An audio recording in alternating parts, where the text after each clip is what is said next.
U പിയിൽ എന്താണ് നടക്കുന്നതെന്ന് നിങ്ങൾ ഓരോരുത്തരും അറിയണം. ഇന്ത്യ രാജ്യത്തിന്റെ സംസ്ഥാനങ്ങളിൽ ഏറ്റവും കൂടുതൽ ക്രിമിനൽ കേസുകളുള്ളത് ആദിത്യനാഥിന്റെ ഉത്തർപ്രദേശ് എന്ന സംസ്ഥാനത്തിലാണ്.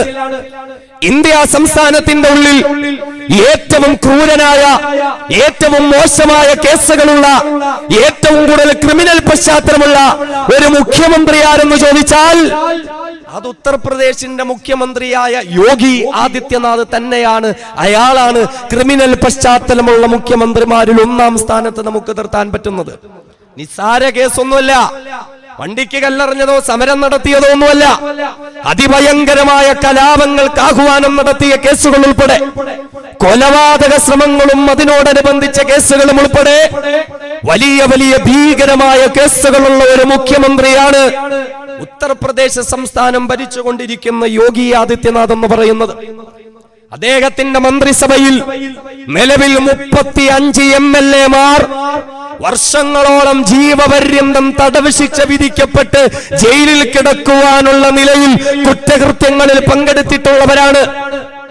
അതേപോലെ യു പിയിലെ 81 മുൻ MLA-മാർ ഇതേപോലെ ജീവപര്യന്തം ശിക്ഷ ലഭിക്കുവാനുള്ള കുറ്റങ്ങൾ ചെയ്തിട്ടുള്ളവരാണ്. യു പിയിലെ എത്രയോ MP-മാർ വലിയ വലിയ കലാപങ്ങൾക്കും സ്ഫോടനങ്ങൾക്കും കൊലപാതകങ്ങൾക്കും പ്രതികളാക്കപ്പെട്ടുകൊണ്ട് ശിക്ഷകൾ ഏറ്റുവാങ്ങാൻ വിധിക്കപ്പെട്ടിട്ടുള്ളവരാണ്. എന്ന് പറഞ്ഞാൽ ഇത്രയും ക്രിമിനൽ പശ്ചാത്തലമുള്ളതായ ഒരു ഭരണ സംവിധാനം നിലനിൽക്കുന്ന ഒരു സംസ്ഥാനത്താണ് നിരപരാധികളായ 2 ചെറുപ്പക്കാരെ പിടിച്ചിട്ട് അവരെ ഭീകരവാദികളായി ചിത്രീകരിച്ചു കൊണ്ടിരിക്കുന്നത്. എന്താണ് ഉത്തർപ്രദേശിൽ നടന്നുകൊണ്ടിരിക്കുന്നതെന്ന് നിങ്ങൾ ഓരോരുത്തരും അറിയണം. ഓരോ 90 മിനിറ്റുകളിലും ഓരോ കുഞ്ഞുങ്ങൾ ഉൾപ്പെടെ പീഡിപ്പിക്കപ്പെട്ടുകൊണ്ടിരിക്കുന്ന സംസ്ഥാനമാണ് ഉത്തർപ്രദേശ് എന്ന് പറയുന്നത്. 6ഉം 7ഉം വയസ്സുള്ള കുഞ്ഞുങ്ങളെ പോലും പീഡിപ്പിക്കപ്പെടുന്നു, അവർ ബലാത്സംഗം ചെയ്യപ്പെടുന്നു, അവർ തടിയും വടിയും കൊണ്ട് തല്ലിക്കൊല ചെയ്യപ്പെടുന്നുണ്ട്. അങ്ങനെയുള്ള ഭീകരവൽക്കരിക്കപ്പെട്ട ഒരു സംസ്ഥാനമാണ് യോഗി ആദിത്യനാഥിന്റെ ഉത്തർപ്രദേശ് എന്ന് പറയുന്നത്.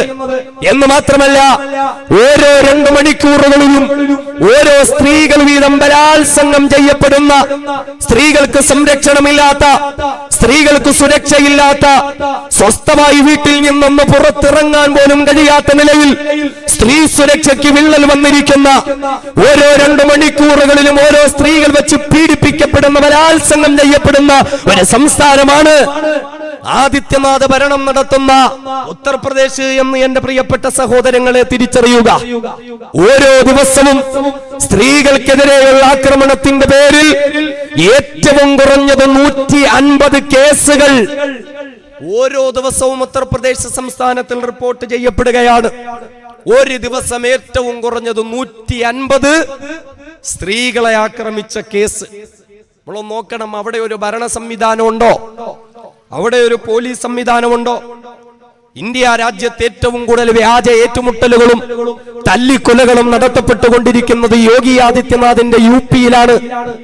പശുവിറച്ചി കൈവശം വെച്ചു എന്ന പേര് പറഞ്ഞ്, പശുവിറച്ചി തിന്നു എന്ന പേര് പറഞ്ഞുകൊണ്ട്, അതേപോലെ തെരുവോരങ്ങളിൽ പുഴുവെടുത്ത് ചീഞ്ഞു മാറുന്നതായ പശുവിന്റെ ശരീരങ്ങൾ വഴിവക്കിൽ കിടക്കുമ്പോൾ, ആ പശുവിന്റെ ശരീരം സംസ്കരിക്കാൻ ആരുമില്ലാതെ വരുമ്പോൾ, ആ പശുവിന്റെ ശരീരത്തിൽ ചീഞ്ഞളഞ്ഞു മാറുന്ന ശരീരത്തിലെ തോലുരിച്ചെടുത്ത് ബാക്കിയുള്ള ഭാഗം കൊണ്ടുപോയി കുഴിച്ചിട്ടിട്ട് ഈ തോല് കമ്പോളത്തിൽ കൊണ്ടുപോയി കച്ചവടം ചെയ്തുകൊണ്ട് കിട്ടുന്നതായ 200-300 രൂപ കൊണ്ട് ഒരാഴ്ച കുടുംബത്തിന്റെ പട്ടിണി മാറ്റാമല്ലോ എന്ന് കരുതുന്ന പാവപ്പെട്ട ദലിതുകളായ സഹോദരങ്ങൾ ഈ പ്രവർത്തനം ചെയ്തതിന്റെ പേരിൽ പട്ടാപ്പകലിൽ പൊരിവെയിലത്ത് പരിപൂർണ നഗ്നരായി പോസ്റ്റിൽ കെട്ടിയിട്ടിട്ട് ബെൽറ്റ് കൊണ്ടും തടി കൊണ്ടും മടി കൊണ്ടും മാറി മാറി അവിടെ അവിടിച്ച് അവശരാക്കുന്ന നിലയിൽ തല്ലിക്കൊലകൾ നടന്നുകൊണ്ടിരിക്കുന്ന ഒരു സംസ്ഥാനമാണ് ആദിത്യനാഥിന്റെ ഉത്തർപ്രദേശ് എന്ന് പറയുന്നത്.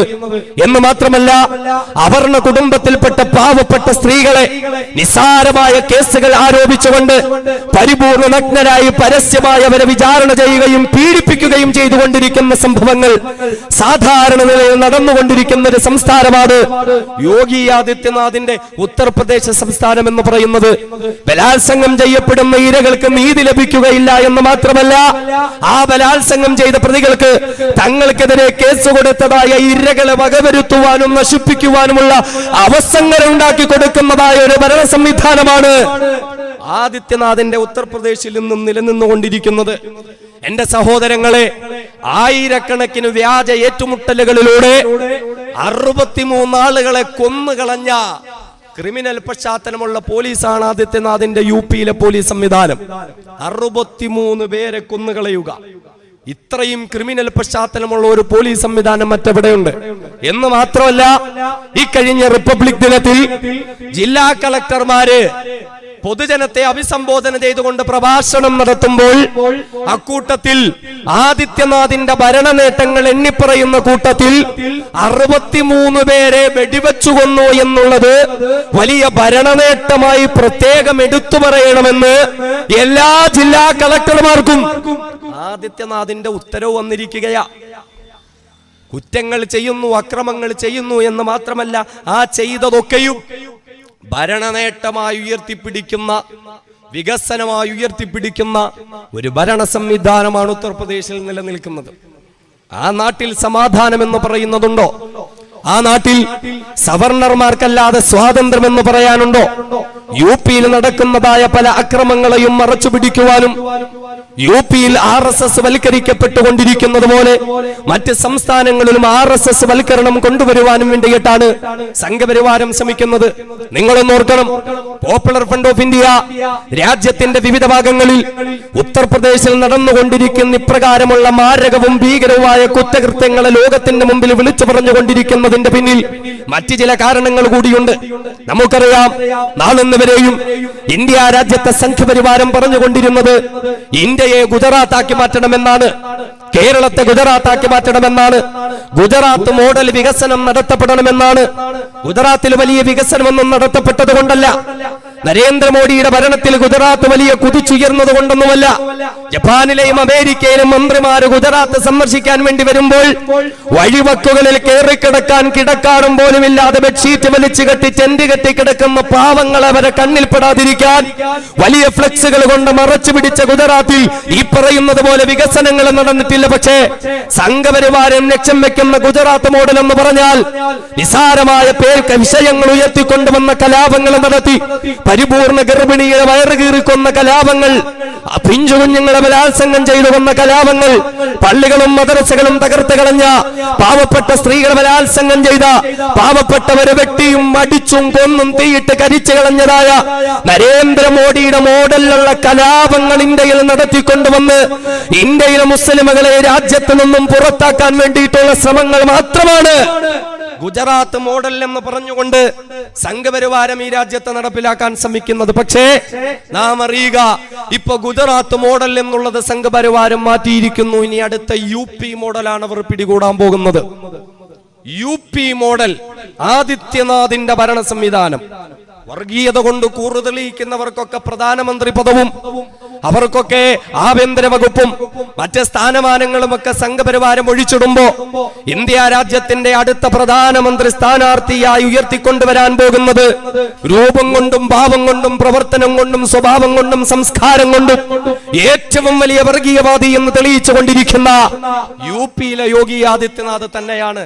അതുകൊണ്ടാണ് കേരളത്തിൽ BJPയുടെ സുരേന്ദ്രൻ നയിക്കുന്നതായ വിജയ് യാത്ര എന്ന പേരിൽ ഒരു യാത്ര കാസർഗോട്ട് നിന്ന് തുടക്കം കുറിച്ചപ്പോൾ അത് ഉദ്ഘാടനം ചെയ്യാൻ യുപി മുഖ്യമന്ത്രിയായ യോഗി ആദിത്യനാഥിനെ കൊണ്ടുവന്നത് കേരളത്തിൽ യുപി മോഡലാണ് ഇനി നടപ്പിലാക്കാൻ പോകുന്നത്.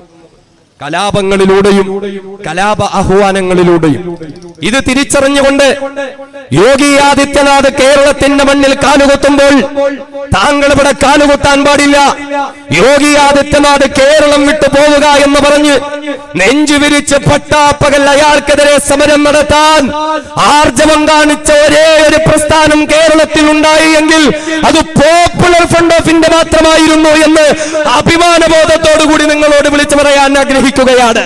കാരണം അതിന്റെ അപകടം ഈ പ്രസ്ഥാനം തിരിച്ചറിഞ്ഞതുകൊണ്ടാണ്. എന്താ സഹോദരങ്ങളെ യോഗി ആദിത്യനാഥിന്റെ യുപിയിൽ നടന്നുകൊണ്ടിരിക്കുന്നത്? നമുക്കറിയാം, രാജ്യം മുഴുവനും NRC CAA വിരുദ്ധ സമരങ്ങൾ നടത്തപ്പെടുകയുണ്ടായി. പല സംസ്ഥാനങ്ങളിലും പല നിലയിലും നടക്കുകയുണ്ടായി. അതിൽ രാജ്യത്തിനു പുറത്തുപോലും കടന്ന് ലോകസഭയെ ആകർഷിച്ച സമരങ്ങളായിരുന്നു യോഗി ആദിത്യനാഥിന്റെ ഉത്തർപ്രദേശിൽ നടന്നിരുന്നത്. സമാധാനപരമായി നടത്തപ്പെട്ടുകൊണ്ടിരുന്ന ആ സമരങ്ങളെ ഉത്തർപ്രദേശ് സർക്കാരും പോലീസും എങ്ങനെയാണ് നേരിട്ടിരുന്നത്?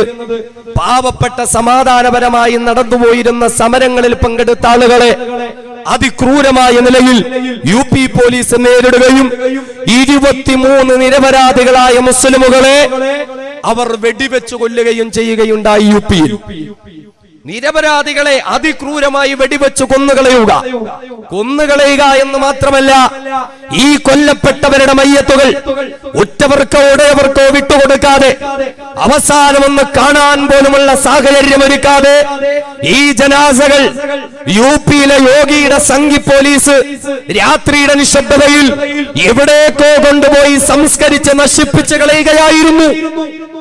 ഇനി പരിക്ക് പറ്റിയ ആരെങ്കിലും ഹോസ്പിറ്റലുകളിലേക്ക് ചികിത്സ തേടി വന്നാൽ NRC വിരുദ്ധ സമരങ്ങളിൽ പങ്കെടുത്ത ഒരാളെയും ഹോസ്പിറ്റലുകളിൽ അഡ്മിറ്റ് ചെയ്യാൻ പാടില്ല എന്ന് സർവ്വ ഹോസ്പിറ്റലുകളിലേക്കും UP പോലീസ് ഉത്തരവിറക്കുകയുണ്ടായി. ഇനി ആരെയെങ്കിലും ഈ ഉത്തരവ് മറികടന്നുകൊണ്ട് അഡ്മിറ്റ് ചെയ്താൽ അടുത്ത നിമിഷം ആ ഹോസ്പിറ്റൽ പൂട്ടേണ്ടി വരും. നമ്മളൊന്ന് ഓർത്തുവൊക്കെ, ഒരു രാജ്യത്തെ പോലീസ് സംവിധാനം. എന്നിട്ട് ഇനി ആർക്കെങ്കിലും അഡ്മിറ്റ് ആവണമെങ്കിൽ അവർ എഴുതി ഒപ്പിട്ട് നൽകണം, ഞങ്ങൾക്കൊരു പരാതിയുമില്ല, ഇവിടുത്തെ പോലീസ് ഞങ്ങളെ വെടിവെച്ചിട്ടില്ല, ഇവിടുത്തെ ഭരണകൂടം ഞങ്ങളെ ഒന്നും ചെയ്തിട്ടില്ല, ഇവിടുത്തെ RSS ഞങ്ങളെ ഒന്നും ചെയ്തിട്ടില്ല എന്ന് പറഞ്ഞ് എഴുതി ഒപ്പിട്ട് കൊടുക്കണമായിരുന്നത്രേ. കണ്ണിൽ കണ്ടവർക്കെല്ലാം എതിരെ കേസാണ്. ഒരു ദിവസം 1 ലക്ഷം FIR ഉൾപ്പെടെയാണ് UP പോലീസ് NRC വിരുദ്ധ സമരത്തിൽ പങ്കെടുത്തവർക്കെതിരെ എടുത്തത്. ഒരു ദിവസം 1 ലക്ഷം കേസ് വീതം. കേസെടുത്തിട്ട് എന്ത് ചെയ്യും? ഇവരുടെ ഫോട്ടോ പതിപ്പിച്ച പോസ്റ്ററുകൾ നാട് മുഴുവൻ ഒത്തിക്കും. ഇവരെ ഭീകരവാദികളാക്കും, ഇവരെ തീവ്രവാദികളാക്കും, ഇവരെ പിടികിട്ടാപ്പുള്ളികളാക്കും. എന്നിട്ട് ഇവരുടെ വീടുകളിലേക്കും സ്ഥാപനങ്ങളിലേക്കും വന്നിട്ട് കൊള്ളയടിക്കും. പോലീസുകാരും RSSകാരും ഇവരുടെ സമ്പത്ത് മുഴുവനും പിടിച്ചെടുക്കും. വർഷങ്ങളോളം അധ്വാനിച്ച് പ്രിയപ്പെട്ട മക്കളുടെ കല്യാണത്തിന് വേണ്ടി സ്വരൂപിച്ചു വെച്ച പണവും പണ്ടവും ഉൾപ്പെടെ കോടാനുകോടി രൂപയാണ് യോഗിയുടെ പോലീസും RSSകാരും വീടുകളിൽ നിന്ന് പിടിച്ചെടുത്തു കൊണ്ടുപോയിട്ടുള്ളത്. ഇങ്ങനെയെല്ലാം NRC വിരുദ്ധ സമരത്തിൽ പങ്കെടുത്തവരെ പീഡിപ്പിക്കുക. പിന്നെ നാളുകൾക്ക് ശേഷം ഇവരെ അറസ്റ്റ് ചെയ്യും. അറസ്റ്റ് ചെയ്തിട്ടെന്താ?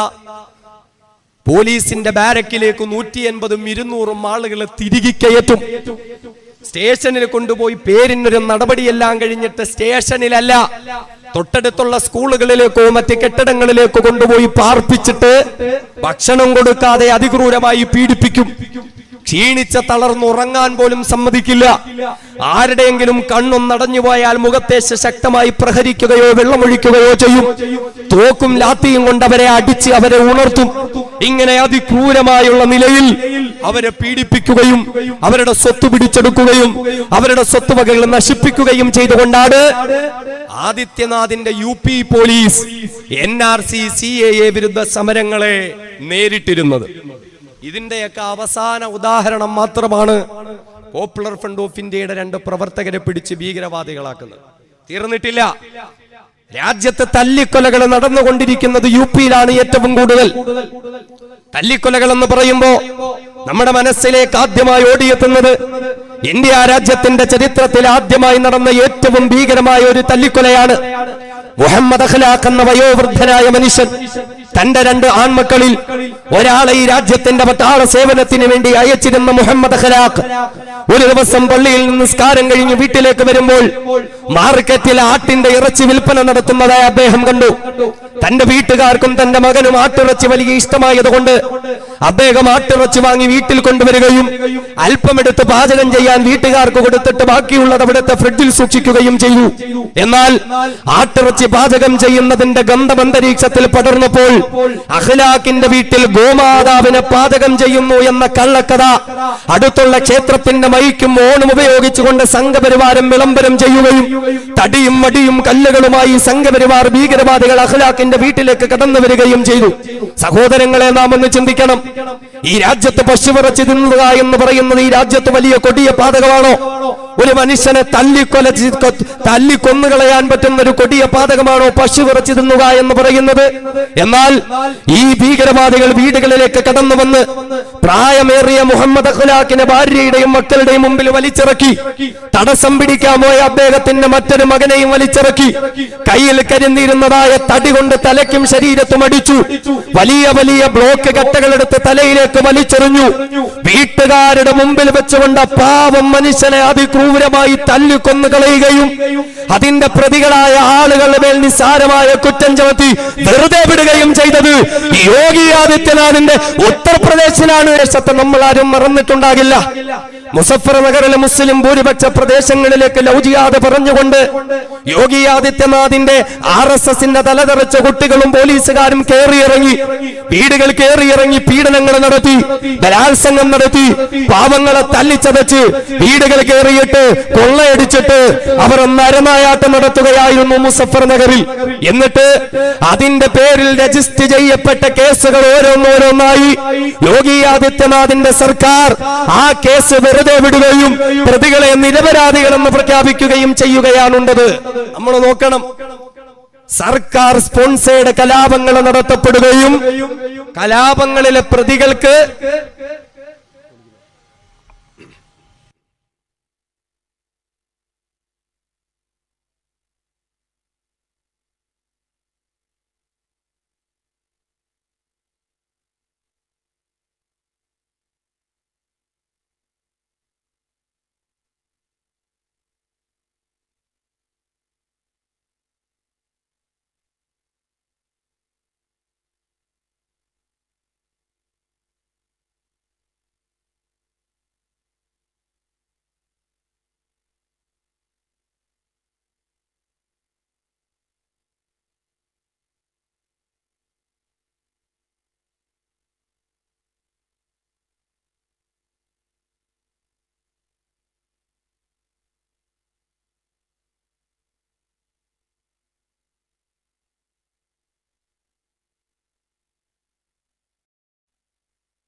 ുകയും ചെയ്തുകൊണ്ടിരിക്കുന്ന ഒരു ഭരണ സംവിധാനമാണ് ഉത്തർപ്രദേശിലെ യോഗി ആദിത്യനാഥിന്റെ ഭരണ സംവിധാനം എന്ന് പറയുന്നത്. നമുക്കറിയാം, ഒരു ദിവസം UP-യിൽ നിന്ന് ഞെട്ടിക്കുന്ന ഒരു വാർത്ത കേട്ടുകൊണ്ടാണ് നമ്മൾ ഓരോരുത്തരും വാർത്താ മാധ്യമങ്ങളെ സ്വീകരിച്ചത്. അഥവാ യോഗി ആദിത്യനാഥിന്റെ ഗോരഖ്പൂരിൽ ഒരു മെഡിക്കൽ കോളേജിൽ 24-ലധികം നവജാത ശിശുക്കളാണ് ഓക്സിജൻ ലഭിക്കാതെ ശ്വാസം മുട്ടി മരിച്ചുപോയത്. ശ്വാസം മുട്ടി മരിച്ചുപോയെന്നല്ല പറയേണ്ടത്, യോഗി ആദിത്യനാഥ് ശ്വാസം മുട്ടിച്ചവരെ കൊന്നുകളയുകയായിരുന്നു. നമ്മൾ അറിയണം, ഇത് ഒരു സംഭവം മാത്രമല്ല. അതുമായി ബന്ധപ്പെട്ടിട്ടുള്ള അന്വേഷണങ്ങൾ നടത്തുമ്പോൾ ആ ഗോരഖ്പൂർ മെഡിക്കൽ കോളേജിൽ മാത്രം ഒരൊറ്റ മാസം 415 കുഞ്ഞുങ്ങളാണ് ശ്വാസം കിട്ടാതെ മരിച്ചുപോയത്. ഇയാളെ മനുഷ്യനെന്ന് പറയാൻ പറ്റുമോ? ഇയാളെ ഒരു മനുഷ്യനെന്ന് പറയാൻ പറ്റുമോ? പിഞ്ചു കുഞ്ഞുങ്ങളെ പോലും മരുംകൊല ചെയ്യുകയും ആ കുട്ടികളുടെ ജീവൻ രക്ഷിക്കാനുള്ള സംവിധാനങ്ങൾ ഒരുക്കുകയും ചെയ്യാത്ത പിശാചിന്റെ മനസ്സുമായി ജീവിക്കുന്ന മനുഷ്യ പിശാചാണ് UP-യുടെ മുഖ്യമന്ത്രിയായ യോഗി ആദിത്യനാഥ്. ഏകദേശം 8 മാസം കൊണ്ട് 1250 കുഞ്ഞുങ്ങളെയാണ് യോഗി ആദിത്യനാഥ് ശ്വാസം മുട്ടിച്ചു കൊന്നുകളഞ്ഞിരുന്നത് UP-യിൽ. കൊച്ചു കുഞ്ഞുങ്ങളെ പോലും അയാൾ വെറുതെ വിട്ടില്ല. എന്ന് മാത്രമല്ല, ഇങ്ങനെ കുഞ്ഞുങ്ങൾ കൊല ചെയ്യപ്പെട്ടുകൊണ്ടിരിക്കുമ്പോൾ ഇനിയും ഈ അവസ്ഥ കണ്ടു നിൽക്കാൻ പറ്റില്ല എന്ന് മനസ്സിലാക്കി, ഇനിയും ഇങ്ങനെ വെറുതെ നിന്നിട്ട് കാര്യമില്ല എന്ന തിരിച്ചറിവോടുകൂടി തന്റെ സ്വന്തം ശമ്പളത്തിൽ നിന്ന് സർക്കാർ ഹോസ്പിറ്റലുകളിലേക്ക് ഓക്സിജൻ സിലിണ്ടർ വാങ്ങാൻ തയ്യാറായി വന്ന ഒരു ഡോക്ടർ ഉണ്ടായിരുന്നു, ഡോക്ടർ കഫീൽ ഖാൻ. നമ്മൾ ആരും ആ പേര് മറന്നിട്ടില്ല. അദ്ദേഹത്തെ ആദ്യം നമ്മൾ അറിയുന്നത് സ്വന്തം പണത്തിൽ നിന്ന് ഈ കുട്ടികളുടെ ജീവൻ രക്ഷിക്കാൻ ഓക്സിജൻ സിലിണ്ടറുകൾ മേടിച്ചു കൊടുത്ത ഒരു ഡോക്ടർ എന്നുള്ള നിലയിലായിരുന്നു. പക്ഷേ കുഞ്ഞുങ്ങളുടെ ജീവൻ രക്ഷിക്കാൻ ഓക്സിജൻ സിലിണ്ടർ വാങ്ങിക്കൊടുത്ത കഫീൽ ഖാനെ ഭീകരവാദിയായി ചിത്രീകരിച്ചുകൊണ്ട് യോഗി ആദിത്യനാഥ് ജയിലിൽ അടയ്ക്കുകയായിരുന്നു ചെയ്തത്. മാസങ്ങളോളം അദ്ദേഹം ജയിലിൽ കിടന്നു. വലിയ പ്രതിഷേധങ്ങളും പ്രക്ഷോഭങ്ങളും ഉണ്ടായി. അങ്ങനെ അദ്ദേഹത്തിന് ജാമ്യം ലഭിച്ചു. പക്ഷേ എന്നിട്ടും ആ മനുഷ്യനെ വെറുതെ വിട്ടില്ല. എന്തിനാ? ആദിത്യനാഥിനെതിരെ പാർട്ടി ഉണ്ടാക്കിയതിനല്ല, പോപ്പുലർ ഫ്രണ്ട് ഓഫ് ഇന്ത്യയുടെ പ്രവർത്തകനായതിനു വേണ്ടിയിട്ടല്ല, പിന്നെ മരണപ്പെട്ടുകൊണ്ടിരിക്കുന്ന കുഞ്ഞുങ്ങളുടെ മരണനിരക്ക് കുറയ്ക്കാൻ സ്വന്തം പണം കൊടുത്തുകൊണ്ട് തന്റെ സ്വാധീനം ഉപയോഗിച്ചുകൊണ്ട് സർക്കാർ ഹോസ്പിറ്റലുകളിലേക്ക് ഓക്സിജൻ സിലിണ്ടർ കൊണ്ടുവന്നതിനൊരു മനുഷ്യനെ വേട്ടയാടുകയാണ് യോഗി ആദിത്യനാഥ്. NRC വിരുദ്ധ സമരം വന്നപ്പോൾ അലിഗഡ് മുസ്ലിം യൂണിവേഴ്സിറ്റിയിൽ നടത്തപ്പെട്ട ഒരു പരിപാടിയിൽ അദ്ദേഹം രാജ്യസുരക്ഷയ്ക്കെതിരായി പ്രഭാഷണം നടത്തി എന്ന പേര് പറഞ്ഞുകൊണ്ട് ഡോക്ടർ കഫീൽ ഖാനെ വീണ്ടും യോഗി ആദിത്യനാഥ് ജയിലിൽ അടയ്ക്കുകയായിരുന്നു. 7 മാസം അദ്ദേഹത്തെ ജയിലിലിട്ടു. ജയിലിൽ കിടന്നുകൊണ്ട് ജയിൽ അനുഭവങ്ങൾ വിവരിച്ചുകൊണ്ട് കഫീൽ ഖാൻ തന്റെ സഹോദരൻ ഒരു കത്തെഴുതി. എന്ന് പറഞ്ഞാൽ 500 പേരോളം കിടക്കേണ്ടുന്ന സ്ഥലങ്ങളിൽ 3000-ത്തിലധികം ആളുകളെ കൊണ്ടുവന്നു കുത്തി നിറച്ചിരിക്കുകയാണ് യോഗി ആദിത്യനാഥ്. പലരും പലവിധ രോഗങ്ങൾ കൊണ്ട് ബുദ്ധിമുട്ടുന്നു. രോഗം പടർന്നു പന്തലിക്കുന്നു. അതിരൂക്ഷമായ വിയർപ്പിന്റെ ഗന്ധം കൊണ്ട് ജയിലറകൾക്കുള്ളിൽ കിടക്കാൻ പറ്റില്ല. വായു സഞ്ചാരമില്ല, പ്രകാശമില്ല, കൃത്യമായ നല്ല ഭക്ഷണമില്ല, വൃത്തിയും വെടുപ്പുമില്ല. രാത്രിയിൽ ഉറങ്ങാൻ കിടക്കുമ്പോ 4-5 ആളുകളുടെ ശരീരത്തിൽ കൈകാലുകൾ വെച്ചിട്ടല്ലാതെ ഒരാൾക്കും ആ ജയിലറകൾക്കുള്ളിൽ ഉറങ്ങാൻ പറ്റില്ല. ഇത്രയും ക്രൂരമായ നടപടികളാണ് യോഗി ആദിത്യനാഥിന്റെ ഉത്തർപ്രദേശിൽ നടന്നുകൊണ്ടിരിക്കുന്നത്. സഹോദരങ്ങളെ, ഇത് പറയുമ്പോ ഒരു കാര്യം മനസ്സിലാക്കേണ്ടത്, യോഗി ആദിത്യനാഥ് എന്ന് പറയുന്ന വ്യക്തി പ്രതിനിധാനം ചെയ്യുന്നത് RSS സിദ്ധാന്തത്തെയാണ്. RSS എന്ന് പറഞ്ഞാൽ സവർണന്മാരെയല്ലാത്ത മറ്റാരെയും മനുഷ്യരായി കാണാത്ത മനുവാദത്തിന്റെ സിദ്ധാന്തമാണ് RSS ഉയർത്തിപ്പിടിക്കുന്നത്. ആ യോഗി ആദിത്യനാഥിന്റെ ഇന്ത്യ കൊണ്ടുവരാൻ RSS ശ്രമിച്ചുകൊണ്ടിരിക്കുമ്പോൾ ആ ഇന്ത്യയിലെ മുസ്ലിമുകൾക്ക് സമാധാനം ലഭിക്കുമെന്ന് കരുതണ്ട. ആ ഇന്ത്യയിലെ ക്രിസ്ത്യാനികൾക്കോ കമ്മ്യൂണിസ്റ്റുകൾക്കോ ദലിതുകൾക്കോ സമാധാനം ലഭിക്കുമെന്ന് കരുതണ്ട. ഇപ്പോഴും യോഗി ആദിത്യനാഥിന്റെ ഉത്തർപ്രദേശിൽ മനുവാദം നടപ്പിലാക്കാൻ ശ്രമിക്കുന്നതിന്റെ ഭാഗമായിട്ടാണ് തല്ലിക്കൊലകൾ നടക്കുന്നത്, നീതി നിഷേധങ്ങൾ നടക്കുന്നത്.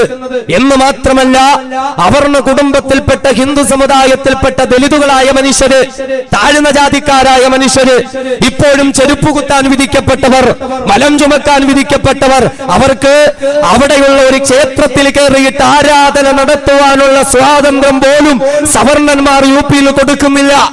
വിവാഹത്തിന്റെ ദിവസം ഒരാദിവാസി യുവാവിനെ സംഘപരിവാർ ഭീകരവാദികൾ തല്ലിച്ചതച്ചത് വിവാഹത്തിന്റെ ദിവസം അണിഞ്ഞൊരുങ്ങിയിട്ട് കുതിരപ്പുറത്ത് കയറി യാത്ര ചെയ്തു എന്ന് പറഞ്ഞിട്ടാ. അതിനുള്ള സ്വാതന്ത്ര്യമില്ല.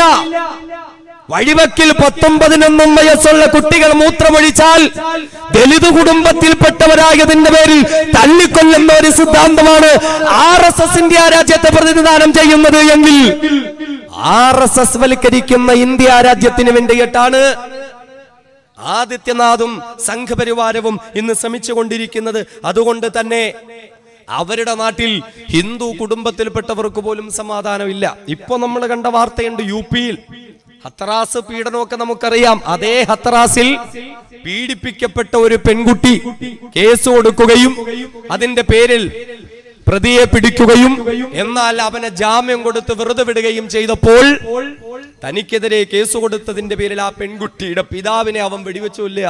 ഇതൊക്കെ സർവ്വസാധാരണമാണ് ഉത്തർപ്രദേശിൽ, സർവ്വസാധാരണമാണ് ഉത്തർപ്രദേശിൽ. ഹത്രാസിൽ നടന്നത് നമുക്ക് ഓരോരുത്തർക്കും അറിയാലോ.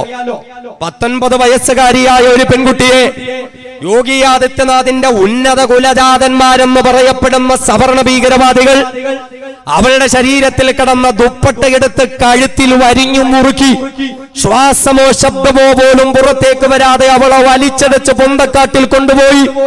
ഈ 4 ഭീകരവാദികളും മാറി മാറി മണിക്കൂറുകളോളം എടുത്ത് അവളെ പീഡിപ്പിച്ച് ബലാത്സംഗം ചെയ്ത് പൊന്തക്കാട്ടിൽ ഉപേക്ഷിച്ചിട്ട് പോയി. പിന്നീട് അവളുടെ ശരീരം ലഭിക്കുമ്പോൾ ഡോക്ടർമാർ പറഞ്ഞത് അതിക്രൂരമായ പീഡനത്തിന്റെ പേരിൽ ആ 19 വയസ്സുള്ള പെൺകുട്ടിയുടെ 2 കൈകളും 2 കാലുകളും തളർന്നു പോയി എന്നാണ്. എന്ന് മാത്രമല്ല, ഈ പീഡിപ്പിച്ചവന്മാരുടെ പേര് പുറത്തു പറയാതെ ഇരിക്കാൻ ആ പെൺകുട്ടിയുടെ നാവ് മുറിച്ചെടുക്കുകയുണ്ടായി. നമ്മൾ നോക്ക്, ഒരു സംസ്ഥാനത്തിൽ ഇങ്ങനെ ഒരു സംഭവം ഉണ്ടായാൽ എത്ര വലിയ കോളലൊക്കെ ഉണ്ടാവും. ആ പ്രതികളെ പിന്നെ ജീവനോടുകൂടി പുറപ്പെടാൻ ഉത്തരവാദിത്തമുള്ള ഒരു സംസ്ഥാന സർക്കാർ അനുവദിക്കുവോ? പക്ഷെ എന്താ ചെയ്തെന്നറിയോ? ഈ പെൺകുട്ടി മരണപ്പെട്ടപ്പോൾ അവളുടെ മൃതശരീരം വീട്ടുകാർക്ക് പോലും കൊടുക്കാതെ യുപി പോലീസ് രഹസ്യമായി കൊണ്ടുപോയി ഏതോ കാട്ടിൽ കൊണ്ടിട്ട് രാത്രിയുടെ നിശബ്ദതയിൽ കത്തിച്ചു കളഞ്ഞു. തൊട്ടടുത്തുള്ള ദിവസം കത്തിക്കരിഞ്ഞ പ്രിയപ്പെട്ട പൊന്നുമോളുടെ മൃതശരീരമാണ് ആ വീട്ടുകാർക്ക് കിട്ടിയത്. എന്ന് മാത്രമല്ല, ഈ ക്രൂരമായ പീഡനത്തിന് അവളെ വിധേയരാക്കിയ സവർണ സംഘപരിവാര മൃഗങ്ങളെ നിസാരമായ കേസ് ചുമത്തിയിട്ട് ജയിലിലടക്കി അവന്മാർക്ക് വെറുതെ വിടാൻ പോകാനുള്ള അവസരം ഉണ്ടാക്കി കൊടുക്കുക. ആദിത്യനാഥിന്റെ ഉത്തർപ്രദേശിൽ ഹിന്ദുക്കൾക്ക് പോലും സമാധാനമില്ല. ഉന്നാവ് എന്ന് പറഞ്ഞാൽ ഇപ്പൊ ഹത്രാസിൽ നിന്ന് തന്നെ 1ഉം 2ഉം സംഭവം നമ്മൾ കേട്ടു. ഉന്നാവോ പീഡനം നമ്മൾ മറന്നിട്ടില്ല. അവിടെയും 1ലേറെ സംഭവങ്ങൾ ഉണ്ടായിട്ടുണ്ട്. വിവാഹ വാഗ്ദാനം നൽകി തന്നെ കൂട്ടിക്കൊണ്ടുപോയി കൂട്ടുകാരും ചേർന്ന് തന്നെ ബലാത്സംഗം ചെയ്യപ്പെട്ട ഒരു പെൺകുട്ടി. അവള് പോലീസിൽ കേസ് കൊടുത്തു. പക്ഷേ ആ പെൺകുട്ടിക്ക് വേണ്ടി നടപടിയെടുത്തില്ല ഉത്തർപ്രദേശ് പോലീസ്. പ്രതികളെ പിടികൂടിയില്ല. ആ പ്രതികൾ എന്താ ചെയ്തത്? തങ്ങൾക്കെതിരെ പരാതി കൊടുത്തതിന് ഉന്നാവിലെ പാവപ്പെട്ട പെൺകുട്ടിയെ ജീവനോടെ പിടിച്ചുകൊണ്ടുവന്ന് നിർത്തി ശിക്ഷയെന്നോണം അവളുടെ തലയ്ക്ക് മീതെ മണ്ണെണ്ണ ഒഴിച്ച് ജീവനോടെ അവളെ ചുട്ടേരിച്ചിട്ട് ഇഞ്ചിഞ്ചായി വേദന അനുഭവിച്ചവൾ മരണപ്പെടുകയായിരുന്നു. ഇരകളോടൊപ്പം നിൽക്കാൻ ഉത്തർപ്രദേശ് പോലീസിന് പറ്റുന്നില്ല. ഉത്തർപ്രദേശ് പോലീസിൽ എങ്ങനെ ആളുകളെ റിക്രൂട്ട് ചെയ്യുന്നറിയോ? പ്രത്യേകമായ സംഘടനകളും ഏജൻസികളുമുണ്ട്. അതിൽ നിന്ന് RSSനോട് പ്രതിബദ്ധതയും കൂറും പുലർത്തുന്നവർക്ക് മാത്രമാണ് പോലീസിലേക്ക് റിക്രൂട്ട്മെന്റ് നൽകിക്കൊണ്ടവരെ പോലീസുകാരാക്കിക്കൊണ്ടിരിക്കുന്നത്. നമുക്കറിയാം, ഉന്നാവിൽ നടന്ന 17 വയസ്സുള്ള ഒരു പാവപ്പെട്ട പെൺകുട്ടിയുടെ ജീവിതത്തിന്റെ അവസ്ഥ എന്തായി? 17 വയസ്സുള്ള പെൺകുട്ടി മുസ്ലിമല്ല, ഒരു ഹിന്ദുവായ പെൺകുട്ടിയുടെ കാര്യമാണിത് പറയുന്നത്. യുപിയിൽ നടക്കുന്നത് എന്ത് എന്ന പേരിൽ പോപ്പുലർ ഫ്രണ്ട് ഓഫ് ഇന്ത്യ നയവിശദീകരണ സമരങ്ങൾ നടത്തുമ്പോൾ അത് ഹിന്ദുവിനെയും മുസ്ലിമിനെയും തമ്മിലടിപ്പിക്കാൻ വേണ്ടിയിട്ടല്ല, മറിച്ച് ഹിന്ദുവിനെയും മുസ്ലിമിനെയും രാജ്യത്തുള്ള ഓരോ ജനങ്ങളെയും കശാപ്പ് ചെയ്യുന്ന RSS പ്രതിനിധാനം ചെയ്യുന്നതായ ഒരു പ്രത്യയ ശാസ്ത്രം ഉയർത്തിപ്പിടിക്കുന്ന യോഗി ആദിത്യനാഥ് എത്രയും വലിയ ഭീകരവാദിയാണ് എന്ന് തിരിച്ചറിയിക്കാൻ വേണ്ടിയിട്ടാണ് ഇത് പറയുന്നത്. 17 വയസ്സുകാരിയായ മിടുക്കിയായ ഒരു പെൺകുട്ടി, അവൾക്ക് ജോലിയുമായി ബന്ധപ്പെട്ടുള്ള കാര്യങ്ങളുമായി അന്വേഷണങ്ങൾ നടത്തപ്പെട്ടപ്പോൾ അവിടെ ഉണ്ടായിരുന്ന BJPയുടെ MLA ആയ കുൽദീപ് സിംഗ് സെങ്കാറിനെ പോയി കണ്ടാൽ അവൾക്ക് ജോലി ലഭിക്കുമെന്നുള്ള കാര്യം വരെ എത്തി. അങ്ങനെ പാവപ്പെട്ട ഹിന്ദു സമുദായത്തിലെ പെൺകുട്ടി BJP അയാളും അയാളുടെ കൂട്ടാളികളും ചേർന്ന് ഈ പാവം പെൺകുട്ടിയെ അതിക്രൂരമായി പീഡിപ്പിച്ചു, കൂട്ടബലാത്സംഗത്തിനിരയാക്കി. എന്നാൽ ഈ പെൺകുട്ടിയും കുടുംബവും തോറ്റു പിന്മാറാൻ തയ്യാറായില്ല. ഇയാൾക്കും ഈ BJP MLAക്കെതിരെ കേസ് കൊടുത്തു. കൃത്യമായ നടപടികൾ ഉണ്ടായില്ല. വീണ്ടും സമരത്തിന്റെ ഭാഗമായി യോഗി ആദിത്യനാഥ് എന്ന യുപിയിലെ മുഖ്യമന്ത്രിയുടെ വീട്ടിന്റെ മുമ്പിൽ ദിവസങ്ങളോളം സമരം നടത്തി. തന്റെ വീട്ടിന്റെ മുമ്പിൽ പീഡിപ്പിക്കപ്പെട്ട ഒരു പെണ്ണും കുടുംബവും ഒന്ന് സമരം ചെയ്തിട്ട് യോഗി ആദിത്യനാഥ് തിരിഞ്ഞുപോലും നോക്കിയില്ല. അവസാനം നിരാശ തോന്നി. പെൺകുട്ടിയും കുടുംബവും സമരം അവസാനിപ്പിച്ചു പോയി. പക്ഷേ യോഗി അവരെ വെറുതെ വിടാൻ തീരുമാനിച്ചില്ല. തോക്ക് കൈവശം വെച്ചു എന്ന കള്ളക്കേസ് പിടിച്ചുകൊണ്ട് ആ പെൺകുട്ടിയുടെ പിതാവിനെ ജയിലിലടച്ചു. ജയിലിലടച്ചിട്ട് അതിക്രൂരമായ മനുഷ്യനെ പീഡിപ്പിച്ചു. ഈ BJP MLAയുടെ സഹോദരനും അയാളുടെ കൂട്ടാളികളും ഓരോ ദിവസവും ലോക്കപ്പിൽ വന്ന് മണിക്കൂറുകളോളം ഈ പെൺകുട്ടിയുടെ പിതാവിനെ പീഡിപ്പിക്കുന്നു, കേസ് പിൻവലിക്കണമെന്ന് പറഞ്ഞിട്ട്. എന്നിട്ട് നിരാശ തോന്നിയ ഈ പെൺകുട്ടി രണ്ടാമത് വീണ്ടും യോഗി ആദിത്യനാഥിന്റെ വീട്ടിന്റെ മുമ്പിൽ സമരം നടത്തി. ആ സമരവും വിജയിച്ചില്ല. അവസാനം നീതി കിട്ടാതെ താനെന്തിന് ജീവിക്കണമെന്ന് കരുതി ആ പെൺകുട്ടി യോഗിയുടെ വീട്ടിന്റെ മുമ്പിൽ മണ്ണെണ്ണ ഒഴിച്ച് തീ കൊളുത്തി ആത്മഹത്യക്ക് ശ്രമിച്ചു. പക്ഷെ അവൾ മരണപ്പെട്ടില്ല. പാതിവെന്ത ശരീരവുമായി അവൾ ഹോസ്പിറ്റലിൽ മരണത്തോട് മല്ലടിച്ച് കഴിയുമ്പോൾ തൊട്ടടുത്ത ദിവസം വന്ന വാർത്ത, ലോക്കപ്പിൽ കഴിഞ്ഞുകൂടി അവളുടെ പിതാവ്, അവളുടെ അച്ഛൻ കൊല്ലപ്പെട്ടു എന്ന വാർത്തയാണ്. അവളുടെ അച്ഛൻ ലോക്കപ്പിൽ വെച്ച് കൊല്ലപ്പെട്ടു. CBI ആണ് കേസ് അന്വേഷിക്കുന്നത്. ഇയാളുടെ സ്വാഭാവികമായ മരണമാണോ അതോ കൊലപാതകമാണോ എന്ന് അന്വേഷിച്ചു. ഇയാളെ തല്ലിക്കൊല്ലതാണ് എന്ന് കൃത്യമായി കണ്ട ദൃക്സാക്ഷികൾ ഒരുപാടുണ്ടായിട്ടും ഒരാളും സാക്ഷി പറയാൻ തയ്യാറായില്ല. അവസാനം ഈ ഹിന്ദു കുടുംബത്തിലെ ഉന്നാവോയിലെ ഇരയാക്കപ്പെട്ട പെൺകുട്ടിയുടെ അച്ഛനെ BJP MLA സഹോദരനും കൂട്ടാളികളും തല്ലിക്കൊന്നതാണ് എന്നതിന്റെ വിഷയത്തിൽ യൂനുസ് എന്നു പേരുള്ള ഒരു മുസൽമാൻ സാക്ഷി പറയാൻ തയ്യാറായി. യൂനുസ് സാക്ഷിയായി. പക്ഷേ ആ യൂനുസിനെയും അവർ വെറുതെ വിട്ടില്ല. ഒരു ദിവസം ശാരീരിക അസ്വസ്ഥതകൾ അനുഭവപ്പെട്ട യൂനുസ് ഹോസ്പിറ്റലിൽ അഡ്മിറ്റ് ചെയ്യപ്പെടുകയും നിമിഷങ്ങൾക്കുള്ളിൽ ദുരൂഹ സാഹചര്യത്തിൽ യൂനുസും കൊല ചെയ്യപ്പെടുകയാണ്. CBI അന്വേഷിക്കുന്ന ഒരു കേസിലെ ഏക ദൃക്സാക്ഷിയായിരുന്നിട്ട് പോലും CBI പോലും ആ ശവശരീരം കാണിച്ചു കൊടുക്കാതെ ഉത്തർപ്രദേശിന്റെ പോലീസ് അതെവിടെയോ കൊണ്ടുപോയി കുഴിച്ചിട്ടു. നമ്മൾ നോക്കേ, ഒരു ഭരണ സംവിധാനത്തെ പറ്റിയിട്ടായി പറയുന്നത്. എന്നിട്ടും ആ ഉന്നാവിലെ പെൺകുട്ടിയെ വെറുതെ വിട്ടില്ല. അച്ഛൻ കൊല ചെയ്യപ്പെട്ടു, സാക്ഷിയായ മനുഷ്യനും കൊല ചെയ്യപ്പെട്ടു. അതും പോരാഞ്ഞിട്ട് കേസിന് അവളോടൊപ്പം ഉണ്ടായിരുന്ന അവളുടെ അമ്മാവനെ 19 കൊല്ലം മുമ്പുള്ള ഒരു കൊലപാതക കേസിൽ കുടുക്കി ജയിലിലടച്ചു. ആൺതരിയുണ്ട് എന്നൊന്ന് പറയാൻ പിന്നെയൊന്നില്ല അവളോടൊപ്പം നിൽക്കാൻ. ആ കുടുംബം നിയമപരമായ പോരാട്ടങ്ങൾ നടത്തി. കോടതി പറഞ്ഞു ഈ പെൺകുട്ടിക്കും കുടുംബത്തിനും പോലീസ് സംരക്ഷണം കൊടുക്കണം. എങ്ങനാ സംരക്ഷണം കൊടുത്തെന്നറിയോ? യോഗി ആദിത്യനാഥിന്റെ പോലീസ് സെക്യൂരിറ്റിയുടെ പേര് പറഞ്ഞുകൊണ്ട് ശരീരം എന്ന പെൺകുട്ടിയെയും അവളുടെ അമ്മയെയും അവളുടെ 2 അമ്മായിമാരെയും ഇരുട്ടുമുറിയിൽ കൊണ്ടുപോയി അടച്ചു. വെളിച്ചമോ പ്രകാശമോ കാറ്റോ പോലും ഇല്ലാത്ത ഇരുട്ടുമുറിയിൽ സെക്യൂരിറ്റിയുടെ പേരിൽ. എന്നിട്ട് കേസിന്റെ ആവശ്യമായ ആ പെൺകുട്ടിക്കും കുടുംബത്തിനും ഒരു യാത്ര പോകേണ്ടി വന്നപ്പോൾ വളരെ ഐഡിയപരമായി പോലീസ് അതിൽ നിന്ന് കാര്യകാരണങ്ങൾ പറഞ്ഞൊഴിവാവുകയും ഇവർ യാത്ര ചെയ്തുകൊണ്ടിരുന്ന കാറിലേക്ക് നമ്പർ പ്ലേറ്റിൽ കറുത്ത പെയിന്റ് അടിച്ച ഒരു ലോറി വന്ന് ഇടിച്ചു കയറുകയും കേസിലെ പ്രധാന സാക്ഷിയായിരുന്ന അമ്മായി ഉൾപ്പെടെ 2 അമ്മായിമാരും കൊല ചെയ്യപ്പെടുകയും ഈ പെൺകുട്ടിയും അവളുടെ അമ്മയും നട്ടെല്ല് തകർന്ന് ശരീരം തളർന്ന് ഹോസ്പിറ്റലിൽ അഡ്മിറ്റ് ആക്കപ്പെടുകയും ചെയ്തു. ഒരു ഹിന്ദു സമൂഹത്തിലെ പെൺകുട്ടിക്കെതിരെ യോഗി ആദിത്യനാഥും അയാളുടെ പോലീസും ചെയ്തു കൂട്ടിയ ദുഷ്ചെയ്തികളെ പറ്റിയിട്ടാണ് എന്റെ പ്രിയപ്പെട്ട സഹോദരങ്ങളെ പറഞ്ഞുകൊണ്ടിരിക്കുന്നത്.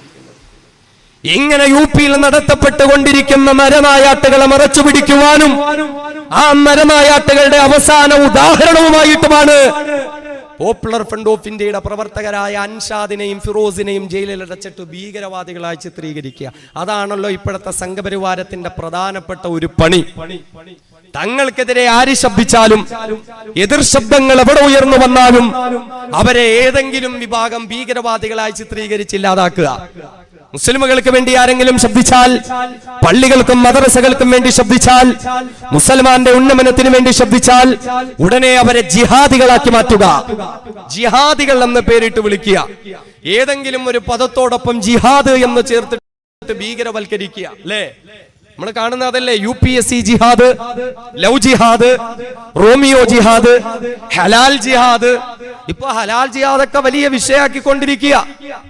നമുക്കറിയാം. എന്നെ കേൾക്കുന്ന ഏതെങ്കിലും ഹൈന്ദവ ക്രൈസ്തവ സഹോദരങ്ങൾ ഉണ്ടെങ്കിൽ അറിയണം, ഒരു മുസ്ലിമിനെ സംബന്ധിച്ചിടത്തോളം എല്ലാ വിഷയങ്ങളിലും ഒരു മുസ്ലിമിന് ഒരു അച്ചടക്കമുണ്ട്. അവൻ എന്ത് വസ്ത്രം ധരിക്കണം, അവൻ എങ്ങനെ സാമ്പത്തികം ഉണ്ടാക്കണം, അവൻ എങ്ങനെ കുടുംബജീവിതം നയിക്കണം, അവൻ എങ്ങനെ ഭക്ഷണം കഴിക്കണം. അക്കൂട്ടത്തിൽ കൃത്യമായ ഒരു നിലപാട് ഇസ്ലാമിനോട് ഒരു മുസ്ലിം ഹലാലായ ഭക്ഷണേ കഴിക്കാവുള്ളൂ. ഹലാലായ ഭക്ഷണം എന്ന് പറഞ്ഞാൽ അള്ളാഹുവിന്റെ നാമം പറഞ്ഞുകൊണ്ട് അറുത്തു മുറിക്കപ്പെട്ട കോഴിയോ താറാവോ അല്ലെങ്കിൽ പോത്തോ പശുവോ കാളയോ ഇതൊക്കെ പാചകം ചെയ്ത് കഴിക്കാൻ പാടുള്ളൂ. ഇതിനാ ഹലാല് എന്ന് പറയുന്നത്. ഹലാൽ എന്ന് പറഞ്ഞാൽ കേവലം ചിക്കൻ ഫ്രൈയിലും ബീഫ് റോസ്റ്റിലും മാത്രം ഒതുങ്ങുന്നതല്ല. ഒരു മുസ്ലിമിന്റെ സമ്പത്ത് ഹലാലായിരിക്കണം. പലിശ ഹറാമാണ്, വഞ്ചിച്ചെടുത്ത പണം ഹറാമാണ്, കൈക്കൂലി ഹറാമാണ്, സ്ത്രീധനം ഹറാമാണ്. ഇങ്ങനെ ഓരോ നിലയിലും ഹറാമും ഹലാലും ഇസ്ലാം പറയുന്നുണ്ട്. അക്കൂട്ടത്തിലാണ് കഴിക്കുന്ന ഭക്ഷണം ഹലാലായിരിക്കണം. അതിനി ഒരു മുസ്ലിമിന്റെ ഹോട്ടലിലും ഹലാൽ അല്ലാത്ത ഭക്ഷണമാണെങ്കിൽ കഴിക്കാൻ പാടില്ല. ഇനി ഒരു ഹിന്ദുവിന്റെയോ ക്രിസ്ത്യാനിയുടെയോ ഓണർഷിപ്പിലുള്ള ഹോട്ടൽ, അവിടെ അറുക്കപ്പെടുന്ന, അവിടെ പാചകം ചെയ്യപ്പെടുന്ന കോഴിയും അവിടെ കൊണ്ടുവരുന്നതായ മാംസവും ഹലാലായ മാംസമാണെങ്കിൽ കഴിക്കുന്നതിനൊരു പ്രശ്നവുമില്ല. ഇതാണ് ഹലാൽ എന്ന് പറയുന്നത്. എന്നാൽ അതിനെ പോലും ജിഹാദ് എന്ന് പറഞ്ഞു കൊണ്ടുവരിക. മുസ്ലിങ്ങളുടെ ഹോട്ടലിൽ മാത്രം കച്ചവടം നടന്നാൽ മതി, ബാക്കിയുള്ള ഹോട്ടലിൽ കച്ചവടം നടക്കാൻ പാടില്ല. എങ്കിൽ പിന്നെ മുസ്ലിമിന്റെ ഹോട്ടൽ മാത്രം പോരല്ലോ, തുണിക്കടയിലും കച്ചവടം നടക്കണ്ടേ? അപ്പൊ മുസ്ലിം തുണിക്കടയിലൊക്കെ ഹലാൽ തുണിത്തരങ്ങൾ എന്നുള്ള ബോർഡ് വെച്ചിട്ടുണ്ടോ? മുസ്ലിമിന്റെ സ്റ്റേഷനറി കടകളിലെല്ലാം ഹലാൽ എന്നുള്ള ബോർഡ് വെച്ചിട്ടുണ്ടോ? മുസ്ലിമുകളുടെ ഹോസ്പിറ്റലിലെല്ലാം ഹലാൽ എന്ന ബോർഡ് വെച്ചിട്ടുണ്ടോ? മുസ്ലിമുകളുടെ മറ്റ് സ്ഥാപനങ്ങളിലെല്ലാം ഹലാൽ എന്ന ബോർഡ് വെച്ചിട്ടുണ്ടോ?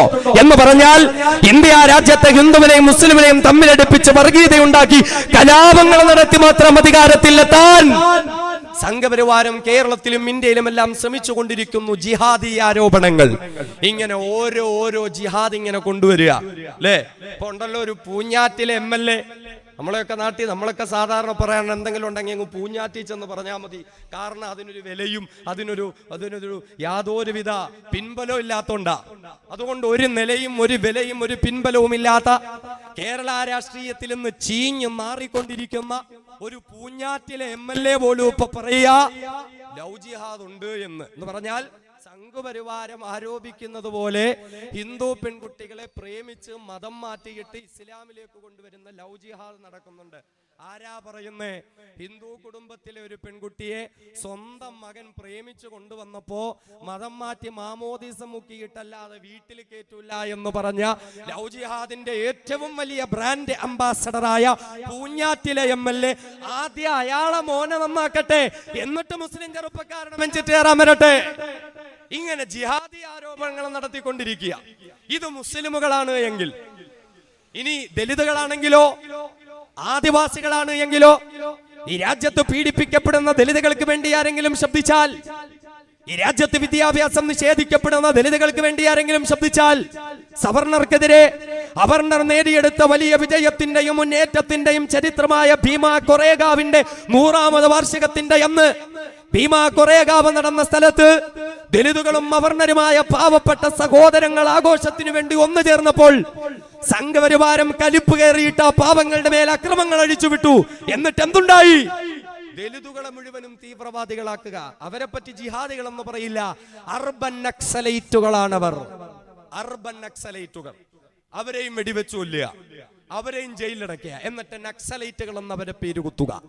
വരവര റാവു ഉൾപ്പെടെയുള്ളവർക്ക് അടുത്ത സമയത്തല്ലേ ജാമ്യം കിട്ടിയത്?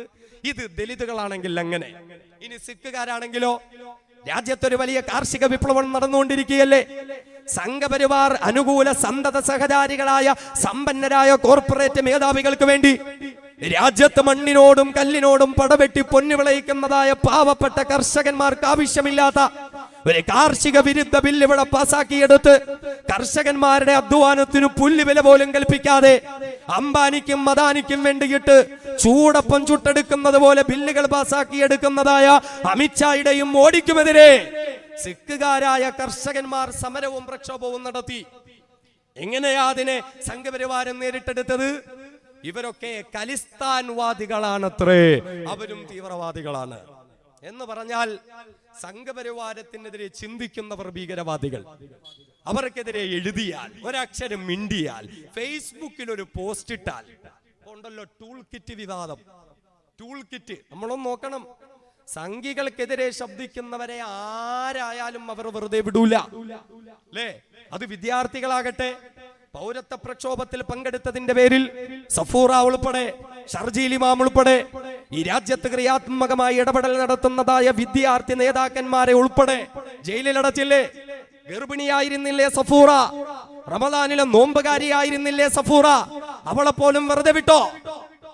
ഡൽഹിയിലെയും മറ്റ് യൂണിവേഴ്സിറ്റിയിലെയും മുസ്ലിമുകളും മറ്റ് അമുസ്ലിമുകളുമായ പെൺകുട്ടികളെ പോലും സംഘപരിവാരം വെറുതെ വിട്ടോ? ഇല്ല. അത്ര ക്രൂരമായ മുഖമാണ് RSSന്റെ മുഖമെന്ന് പറയുന്നത്.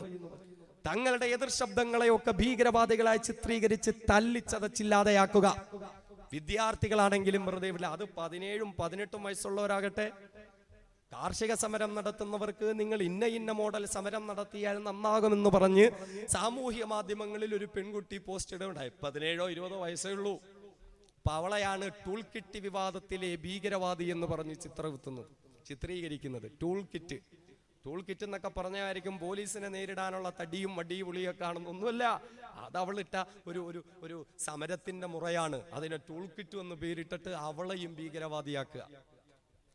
ഈ രാജ്യത്തെ സംഘപരിവാരത്തിനെതിരെ ആര് ശബ്ദിച്ചാലും, സിനിമാ നടീ നടന്മാർ ശബ്ദിച്ചാൽ എന്ന് പറഞ്ഞാൽ ഈ ചെറുപ്പക്കാരൊക്കെ വലിയ താരരാജാക്കന്മാരും താരാരാജാക്കന്മാരായി പൊക്കിപ്പിടിച്ചുകൊണ്ട് നടക്കുന്ന ഒരുത്തനും നാളിന്ന് വരെയും സംഘപരിവാരത്തിനെതിരെ ഒരക്ഷരം മിണ്ടാനുള്ള നട്ടെല്ലിന് ഉറപ്പുണ്ടായിട്ടില്ല. ഇനി അഥവാ ആരെങ്കിലും കേരളത്തിൽ നിന്നോ തമിഴ്നാട്ടിൽ നിന്നോ കർണാടകയിൽ നിന്നോ ഡൽഹിയിൽ നിന്നോ ഒക്കെ ആരെങ്കിലും ഒന്ന് ശബ്ദമുയർത്തിയാൽ ഉടൻ തന്നെ തൊട്ടടുത്ത ദിവസം അവരുടെ വീട്ടിൽ ഇൻകം ടാക്സിന്റെ റെയ്ഡ് നടക്കുകയാണ്, ഇഡിയുടെ റെയ്ഡ് നടക്കുകയാണ്, അവരെ നിശബ്ദരാക്കാൻ വേണ്ടി ശ്രമം നടക്കുകയാണ്, അവരുടെ സിനിമ അവസരങ്ങൾ ഇല്ലാതാക്കാൻ വേണ്ടിയിട്ടുള്ള ശ്രമം നടക്കുകയാണ്. രാജ്യത്തറിയപ്പെട്ട ഒരു വൺ മാൻ ഷോ നടക്കുന്ന സ്റ്റാൻഡപ്പ് കൊമേഡിയൻ, അയാൾ പലപ്പോഴും സംഘപരിവാരത്തിനെതിരെ പറഞ്ഞിട്ടുണ്ട്. വലിയ ഒരു പരിപാടിക്ക് അദ്ദേഹം സ്റ്റേജിൽ വരുമ്പോൾ പരിപാടിക്ക് മുമ്പ് അദ്ദേഹത്തെ അറസ്റ്റ് ചെയ്യുക. എന്താ? ഈ വേദിയിൽ അയാൾ സർക്കാരിനെതിരെ തമാശ പറയും, പറഞ്ഞതിനല്ല പറയുമെന്ന് പറഞ്ഞിട്ട് കേസെടുക്കുക. അതുകൊണ്ട് എന്തായി? നമ്മളൊക്കെ വലിയ തലയിലേറ്റ് നടന്ന ആളുകൾ, മെട്രോമാൻ, അയാളുടെ തലയിൽ അല്പം സ്വല്പം വിവരവും ബോധവും ഒക്കെ ഉണ്ടെന്ന് നമ്മൾ വിചാരിച്ചു. ഇപ്പോ തലയ്ക്കകത്ത് മുഴുവൻ വർഗീയതയുടെ ചാണകച്ചാറാണ് എന്ന് കൃത്യമായി മനസ്സിലാക്കി. സംഘപരിവാരത്തിന്റെ ആലയത്തിൽ തളക്കപ്പെട്ടിരിക്കുന്നു. The master blaster Sachin Tendulkar. നമുക്ക് അദ്ദേഹത്തേക്ക് ഒരുപാട് ഇഷ്ടമായിരുന്നു, അദ്ദേഹത്തിന്റെ കളി, അദ്ദേഹത്തിന്റെ സ്വഭാവം. പക്ഷെ ഇപ്പൊ എന്തുണ്ടായി? സച്ചിൻ ടെണ്ടുൽക്കറും ഇന്ത്യ ക്രിക്കറ്റ് ടീമിലെ ഭൂരിപക്ഷം ആളുകളും സംഘപരിവാരത്തിന്റെ ആലയത്തിൽ തളക്കപ്പെട്ടിരിക്കുന്നു. ഇങ്ങനെ ഓരോരുത്തരായി സംഘപരിവാര ഭീഷണിയിൽ ഭയപ്പെട്ടുകൊണ്ട് ആ ആലയത്തിൽ തളയ്ക്കപ്പെട്ടുകൊണ്ടിരിക്കുമ്പോൾ എന്റെ പ്രിയപ്പെട്ട സഹോദരങ്ങളെ, ഇന്ത്യ രാജ്യത്ത് കൃത്യമായി സംഘപരിവാരത്തിനെതിരെ ക്രിയാത്മകമായ ഇടപെടൽ നടത്തിക്കൊണ്ടിരിക്കുന്ന ഒരു പ്രസ്ഥാനമായിട്ടാണ് പോപ്പുലർ ഫ്രണ്ട് ഓഫ് ഇന്ത്യ നിങ്ങളുടെ മുന്നിലേക്ക് കടന്നു വരുന്നത്. എത്ര വലിയ ഭീഷണിപ്പെടുത്തലുകൾ വന്നാലും പിന്മാറാൻ ഈ പ്രസ്ഥാനം തയ്യാറല്ല. ഭീകരവാദികളെന്ന് 1000 വട്ടം വിളിക്കപ്പെട്ടാലും, തീവ്രവാദികളെന്ന് 1000 വട്ടം വിളിക്കപ്പെട്ടാലും, എത്രയെത്ര ആരോപണങ്ങൾ ഞങ്ങളുടെ മേൽ കെട്ടിച്ചമച്ചാലും ഈ പ്രസ്ഥാനം ഒരടി പോലും പിന്നോട്ട് വെക്കാൻ തയ്യാറല്ല. ഞങ്ങളൊരു കാര്യം പറയാൻ ആഗ്രഹിക്കുന്നത്, സംഘപരിവാരത്തിനെതിരെ ശബ്ദിക്കുന്നത് കൊണ്ടാണ് പോപ്പുലർ ഫ്രണ്ട് ഓഫ് ഇന്ത്യയെ തീവ്രവാദി എന്ന് വിളിക്കുന്നതെങ്കിൽ, സംഘപരിവാരത്തിനെതിരെ പ്രവർത്തിക്കുന്നത് കൊണ്ടാണ് ഈ പ്രസ്ഥാനത്തെ ഭീകരവാദികൾ എന്ന് വിളിക്കുന്നതെങ്കിൽ, ഇൻഷാ അല്ലാഹ് ഇന്ത്യ രാജ്യത്ത് സംഘപരിവാര സിദ്ധാന്തത്തിന് ശവപ്പറമ്പ് പണിഞ്ഞിട്ടല്ലാതെ പോപ്പുലർ ഫ്രണ്ട് ഓഫ് ഇന്ത്യ ഒരടി പോലും പിന്നോട്ട് വെക്കാൻ തീരുമാനിച്ചിട്ടില്ല. ഇൻഷാ അല്ലാഹ് എത്ര തവണ ഞങ്ങളെ തീവ്രവാദികളെന്ന് വിളിച്ചാലും, എത്ര തവണ ഞങ്ങളെ ഭീകരവാദികളെന്ന് വിളിച്ചാലും, അല്ലാഹുവിന്റെ വിശുദ്ധമായ ഖുർആൻ നമ്മെ പഠിപ്പിച്ച ഒരാശയമുണ്ടല്ലോ, യാ അയ്യുഹല്ലദീന ആമനൂ മൻ യർതദ്ദ മിൻകും അൻ ദീനിഹി. അല്ലാഹുവിന്റെ വിശുദ്ധമായ ഖുർആൻ നമ്മളോട് വിളിച്ചു പറഞ്ഞില്ലേ, ഏ വിശ്വാസികളെ, മുഅ്മിനീങ്ങളെ, നിങ്ങളിൽ ആരൊക്കെ ഈ സത്യമാർഗത്തിൽ നിന്ന് പിൻവലിഞ്ഞു പോയാലും, നിങ്ങൾ ആരൊക്കെ ഈ സത്യപ്രസ്ഥാനത്തിൽ നിന്ന് പിൻവലിഞ്ഞു പോയാലും, ഫസൗഫ യഅതില്ലാഹു ബിഖൗമിൻ, അല്ലാഹു ഒരു വിഭാഗത്തെ കൊണ്ടുവരുന്നതാ, പടച്ച തമ്പുരാൻ ഒരു സംഘത്തെ കൊണ്ടുവരുന്നതാ. ഈ എങ്ങനെയുള്ളവരാ? യുഹിബ്ബുഹും വയുഹിബ്ബൂനഹു, അവർ അല്ലാഹു റബ്ബുൽ ഇസ്സത്തിനെ ഇഷ്ടപ്പെടുന്നവരാ, അല്ലാഹു റബ്ബുൽ ഇസ്സത്ത് അവരെയും ഇഷ്ടപ്പെടുന്നതാ. അദില്ലത്തിൻ അലൽ മുഅ്മിനീന അഇസ്സത്തിൻ അലൽ കാഫിരീൻ. അതേ വിശ്വാസികളോട് വിനയം പ്രകടിപ്പിക്കുന്നതായ ഒരു വിഭാഗം, വിശ്വാസികളോട് സാഹോദര്യം പ്രകടിപ്പിക്കുന്ന ഒരു വിഭാഗം, വിശ്വാസികളൊന്നും അന്തസ്സോടുകൂടി ജീവിക്കണമെന്ന് ആഗ്രഹിക്കുന്ന ഒരു വിഭാഗത്തെ അല്ലാഹു റബ്ബുൽ ഇസ്സത്ത് കൊണ്ടുവരുന്നതാ. എന്നാലോ അഇസ്സത്തിൻ അലൽ കാഫിരീൻ, ഇസ്ലാമിന്റെ ശത്രുക്കൾക്കെതിരെ പ്രതാപത്തോടുകൂടി എഴുന്നേറ്റ് നിൽക്കുന്ന ഒരു വിഭാഗം, ഇസ്ലാമിന്റെ ശത്രുക്കളോട് സന്ധിയില്ലാ സമരം നടത്തുന്ന ഒരു വിഭാഗം, അങ്ങനെ ഒരു വിഭാഗത്തെ അല്ലാഹു സുബ്ഹാനഹു വ തആല കൊണ്ടുവരുന്നതാ. അവരെന്താണ് ചെയ്യുന്നത്? യുജാഹിദൂന ഫീ സബീലില്ലാഹ്, അവരല്ലാഹുവിന്റെ മാർഗത്തിൽ ദബർബ സമരം നടത്തുന്നതാ. പടച്ച തമ്പുരാന്റെ മാർഗത്തിൽ വലത് കൈയുടെ നെഞ്ചിലേക്ക് വെച്ചുകൊണ്ട് രാജ്യത്തിന്റെ അവസ്ഥാന്തരീക്ഷങ്ങൾ തിരിച്ചറിഞ്ഞുകൊണ്ട്, അല്ലാഹുവേ നിന്റെ നാമത്തിൽ രക്തസാക്ഷിത്വം വഹിക്കാൻ ഞങ്ങൾ തയ്യാറുണ്ടെന്ന് പറഞ്ഞുകൊണ്ട് അവര് കൃത്യമായി പടച്ച തമ്പുരാന്റെ മാർഗത്തിൽ ധർമ്മസമരം നടത്തുന്നതാ. ആയിരക്കണക്കിന് തവണ അവരെ ഭീകരവാദി എന്ന് വിളിച്ചാലും, ആ വിഭാഗത്തെ തീവ്രവാദി എന്ന് വിളിച്ചാലും, ആ വിഭാഗത്തെ മതമൗലികവാദികൾ എന്ന് വിളിച്ചാലും, ആ വിഭാഗത്തെ രാഷ്ട്രദ്രോഹികൾ എന്ന് വിളിച്ചാലും ഒരിക്കലും സത്യമാർഗത്തിൽ നിന്നവർ പിന്നോട്ടു പോകില്ല എന്ന് അല്ലാഹുവിന്റെ വിശുദ്ധ ഖുർആൻ പരിചയപ്പെടുത്തുന്നുണ്ട്. എങ്കിൽ ഈ രാജ്യത്ത് പ്രവർത്തിച്ചു കൊണ്ടിരിക്കുന്ന പോപ്പുലർ ഫ്രണ്ട് ഓഫ് ഇന്ത്യ എന്ന ഈ പ്രസ്ഥാനമുണ്ടല്ലോ, ആ മഹത്തായ ഖുർആൻ പറഞ്ഞ വിഭാഗത്തിൽ ഉൾപ്പെടുന്ന വിഭാഗമാ. അതാണ് പോപ്പുലർ ഫ്രണ്ട് ഓഫ് ഇന്ത്യ. വലാ യഖാഫൂന ലൗമത ലായിം. ഒരാക്ഷേപന്റെയും ആക്ഷേപത്തെയും ഭയപ്പെടൂല. യോഗി ആദിത്യനാഥ് 1000 വട്ടം വിളിക്കട്ടെ, നരേന്ദ്രമോദിയും അമിത്ഷായും 1000 വട്ടം വിളിക്കട്ടെ, കപടമതേതരത്വത്തിന്റെ മുഖം മൂടിയടിഞ്ഞവർ 1000 വട്ടം വിളിക്കട്ടെ ന്യൂനപക്ഷ തീവ്രവാദികളെന്ന്. വലാ യഖാഫൂന ലൗമത ലായിം. അതിന്റെ മുമ്പിലൊന്നും ഭയപ്പെട്ടുകൊണ്ട് യുദ്ധമുന്നണിയിൽ നിന്ന് പിന്നോട്ട് പോകാൻ പോപ്പുലർ ഫ്രണ്ട് ഓഫ് ഇന്ത്യ തീരുമാനിച്ചിട്ടില്ല. ഇൻഷാ അല്ലാഹ് ഈ പ്രസ്ഥാനം അങ്ങനെ തീരുമാനിച്ചിട്ടില്ല. ഇവിടെ ഇന്ത്യ രാജ്യത്ത് സംഘപരിവാരത്തിനെതിരെ കൃത്യമായ ഒരു പ്രതിരോധത്തിന്റെ പടകാഹളം മുഴക്കാൻ ഇന്ന് ഈ രാജ്യത്ത് പോപ്പുലർ ഫ്രണ്ട് ഓഫ് ഇന്ത്യ മാത്രമാണുള്ളത്. ഇത് കേവല അവകാശവാദമൊന്നുമല്ല. ആരെയാ നമ്മൾ വിശ്വസിച്ചുകൊണ്ടിരിക്കുന്നത്? ആരെയാ നമ്മൾ കാത്തിരിക്കുന്നത്? ഇന്ത്യ രാജ്യത്തെ മുസ്ലിം സമൂഹത്തെ സംഘപരിവാരത്തിന്റെ കലാപകലുഷിതമായ അന്തരീക്ഷത്തിൽ നിന്ന് രക്ഷപ്പെടുത്താൻ കപടമതേതരത്വത്തിന്റെ മുഖം മൂടികൾ അണിഞ്ഞ ഇടതു വലത് രാഷ്ട്രീയ മുന്നണികൾ ഉണ്ടാകുമെന്നിനിയും ഈ സമുദായം വിശ്വസിക്കുന്നുണ്ടോ? എവിടെ? എങ്കിൽ സംഘപരിവാരത്തിനെതിരെ കോൺഗ്രസ് എന്ന പ്രതിപക്ഷ പാർട്ടി എവിടെ? പ്രതിപക്ഷ നേതാവ് എവിടെയാ? കടലിൽ കിടക്കുക, കരക്ക് കയറിയിട്ടില്ലെന്ന് വരെ. ഈ കഴിഞ്ഞ തെരഞ്ഞെടുപ്പിൽ നമുക്കറിയാലോ, ഇന്ത്യ രാജ്യത്തെ കോടിക്കണക്കിന് ജനങ്ങൾ രാഹുൽ ഗാന്ധി എന്ന പ്രതിപക്ഷ നേതാവിൽ വിശ്വാസമർപ്പിച്ചു. നമ്മളൊക്കെ അറിഞ്ഞോ അറിയാതെ എങ്കിലും മനസ്സുകൊണ്ടൊന്ന് ദുആ ചെയ്തു, പടച്ചോനെ അങ്ങേരൊന്ന് ജയിച്ചു എന്ന് പ്രധാനമന്ത്രിയായെങ്കിലെന്ന്. പക്ഷേ സംഘപരിവാരത്തിന്റെ ചതിക്കുഴികൾ അറിഞ്ഞിട്ട് പ്രതിരോധിക്കാൻ അദ്ദേഹത്തെ കൊണ്ട് പറ്റിയില്ല. EVM അട്ടിമറികൾ ഉൾപ്പെടെ സംഘപരിവാരം നടത്തിയപ്പോ അവര് ജയിച്ചു വന്നപ്പോ രാഹുൽ ഗാന്ധി നിരാശനാണ്. പിന്നെ കുറെ ദിവസം പുള്ളിക്കാരനെ കാണാൻ പോലും ഇല്ല. പിന്നെ വയനാട്ടിലാ പ്രത്യക്ഷപ്പെട്ടത് അല്ലേ? എന്നിട്ടിപ്പോ ഈ രാജ്യം മുങ്ങിക്കൊണ്ടിരിക്കുമ്പോ NRCയും CAAയും കർഷക പ്രക്ഷോഭങ്ങളും മറ്റു പല കുഴപ്പങ്ങളും പുതിയ പുതിയ ബില്ലുകൾ പാസാക്കുകയും ഒക്കെ ചെയ്തുകൊണ്ടിരിക്കുമ്പോ പ്രതിപക്ഷ നേതാവ് എന്നുള്ള നിലയിൽ രാഹുൽ ഗാന്ധിക്ക് ചെയ്യാൻ പറ്റുന്നത് നമ്മളൊന്ന് ചിന്തിച്ചു നോക്കെ. വയനാട്ടിലെ സ്കൂളിലോ ക്ലബിലോ ഒക്കെ പരിപാടി നടക്കുമ്പോൾ പോവുക, കുട്ടികളോടൊപ്പം സെൽഫി എടുക്കുക, അവരോടൊപ്പം ഡാൻസ് കളിക്കുക. ചാടയൊന്നുമില്ലാത്ത മനുഷ്യൻ, അതിപ്പോ എല്ലാവർക്കും അറിയാവുന്നതാണ് അദ്ദേഹത്തെ. ഇനി അത് തന്നെ കാണിച്ചുകൊണ്ടിരിക്കണോ? ഇതാണോ ഒരു പ്രതിപക്ഷ നേതാവ് ഇന്ത്യയിൽ നിലവിൽ ചെയ്യേണ്ടുന്ന ഒരു കാര്യം? വഴി പോകുമ്പോൾ വഴിയിൽ ഇറങ്ങി കണ്ട അമ്മമാരെയൊക്കെ കെട്ടിപ്പിടിക്കുക, നല്ല കാര്യമാണ്, ആയിക്കോട്ടെ, അതൊക്കെ അതാണോ വേണ്ടത്? സംഘപരിവാരം രാജ്യത്തെ കടലിൽ മുക്കിക്കൊണ്ടിരിക്കുമ്പോൾ രാഹുൽ ഗാന്ധി മീൻപിടുത്തക്കാരോടൊപ്പം ഫൈബർ ബോട്ടിൽ കയറി പോവുക, കടലിൽ ചാടുക, കുളിക്കുക, താൻ വലിയ സംഭവമാണെന്ന് ലോകത്തോട് പറയാ. അതാണോ അദ്ദേഹത്തിൽ നിന്ന് ഇന്ത്യ രാജ്യം പ്രതീക്ഷിക്കുന്നത്? നമ്മൾ നോക്കണം. ബാബരി മസ്ജിദ് തകർക്കപ്പെട്ടത് കോൺഗ്രസിന്റെ ഭരണകാലത്താ. ബാബരിക്കെതിരെ പല നടപടികളും ഉണ്ടായത് അവരുടെ ഭരണകാലത്താ. കോൺഗ്രസിന്റെ പ്രധാനമന്ത്രിയാണ് ഇന്ത്യയുടെ മുസ്ലിമുകളോട് പറഞ്ഞത് ബാബരി പൊളിക്കപ്പെട്ടിടത്ത് തന്നെ നിർമ്മിച്ചു തരുമെന്ന്. പക്ഷെ ഇപ്പൊ എന്തുണ്ടായി?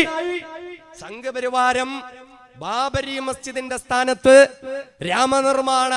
രാമമന്ദിര നിർമ്മാണം നടത്തുമ്പോൾ അവിടെ ശിലാകർമ്മം നടത്തുന്ന ചടങ്ങിലേക്ക് കോൺഗ്രസ് കുടുംബത്തിൽപ്പെട്ടവരെ വിളിച്ചില്ല എന്ന് പറഞ്ഞുകൊണ്ട് സോണിയാഗാന്ധി പിണക്കത്തിലാ നരേന്ദ്രമോദിയോട്. കല്യാണത്തിനും പാലുകാച്ചിനും വിളിക്കാത്തോണ്ടല്ല, രാമക്ഷേത്ര നിർമ്മാണത്തിന്റെ ശിലാകർമ്മത്തിന് വിളിക്കാത്തത് കൊണ്ട്. എന്നിട്ട് സോണിയാഗാന്ധിയുടെ ഒരു കമന്റ് ഉണ്ടായിരുന്നു, ഇന്ത്യയിൽ രാമക്ഷേത്രം ഉയർന്നു വന്നാലേ മതേതരത്വം ഉണ്ടാവും. ഇനിയും പ്രതീക്ഷിക്കുന്നുണ്ടോ കോൺഗ്രസ് ഇന്ത്യയിലെ മുസ്ലിമുകളെ സംരക്ഷിക്കുമെന്ന്? ദിഗ്വിജയ് സിംഗ് കോൺഗ്രസിന്റെ ഉയർന്ന നേതാവാ. അയാളാണോ മുസ്ലിമുകളെ സംരക്ഷിക്കുമെന്ന് കരുതുന്നത്? എന്നാൽ അയാളാണ് രാമമന്ദിര നിർമ്മാണത്തിന് വേണ്ടിയിട്ട് ലക്ഷക്കണക്കിന് രൂപ സംഭാവന കൊടുത്തത്. ദീപ എന്നു പേരുള്ള കോൺഗ്രസ് MLA ഏകദേശം 50 ലക്ഷത്തോളം രൂപയാണ് അതിനു വേണ്ടി കൊടുത്തത്. എന്നാൽ നമ്മുടെ കേരളത്തിൽ തന്നെ കൊടുത്തില്ലേ പലരും, ഇടതിന്റെയും വലതിന്റെയും ആളുകൾ? രാമനിർമ്മാണ നിർമ്മാണത്തിന് വേണ്ടിയിട്ട് അല്ലേ? ഗോവധ നിരോധനത്തിന്റെ പേര് പറഞ്ഞുകൊണ്ട് ആ തല്ലിക്കൊലകൾ രാജ്യത്ത് പലതും നടക്കുന്നത്. എന്നിട്ട് ദിഗ്വിജയ് സിംഗ് പറയുന്നു ഇന്ത്യയിലും മുഴുവനും ആ നിയമം കൊണ്ടുവരണമെന്ന്. ഇവരാണോ തല്ലിക്കൊലയിൽ നിന്ന് മുസ്ലിമുകളെ രക്ഷിക്കാൻ പോകുന്നത്? ഇന്ന് രാത്രി കോൺഗ്രസിന്റെ MLA MP ആയിരിക്കും, നാളെ രാവിലെ ഒരു 100 കോടി കൊടുക്കാമെന്ന് പറഞ്ഞാൽ അയാൾ BJPയുടെ MLA MP ആയിരിക്കും. കെട്ടുകഥയല്ലല്ലോ ഇത്. ഞാൻ ചോദിക്കട്ടെ, ഇത് പോപ്പുലർ ഫ്രണ്ട് ഓഫ് ഇന്ത്യ വെറുതെ ഒരു പാർട്ടിയെ താറടിച്ച് കാണിക്കാൻ പറയുന്നതാണോ? ഇത് നാട്ടിൽ നടന്നുകൊണ്ടിരിക്കുന്ന വസ്തുതയല്ലേ? ഇനി കമ്മ്യൂണിസ്റ്റ് മാർക്സിസ്റ്റ് പാർട്ടിയെ കൊണ്ട് സംഘപരിവാരത്തെ പ്രതിരോധിക്കാൻ പറ്റുമോ എങ്കിൽ നമ്മൾ ചോദിക്കുന്നുണ്ട്. പല വിഷയങ്ങളുടെ പേരിലും പോപ്പുലർ ഫ്രണ്ടിന്റെയും അനുബന്ധ പ്രസ്ഥാനങ്ങളുടെയും കേന്ദ്രങ്ങൾ കയറി ഇറങ്ങി റെയ്ഡ് നടത്തിയിട്ടുണ്ട് പിണറായി വിജയന്റെ പോലീസ്.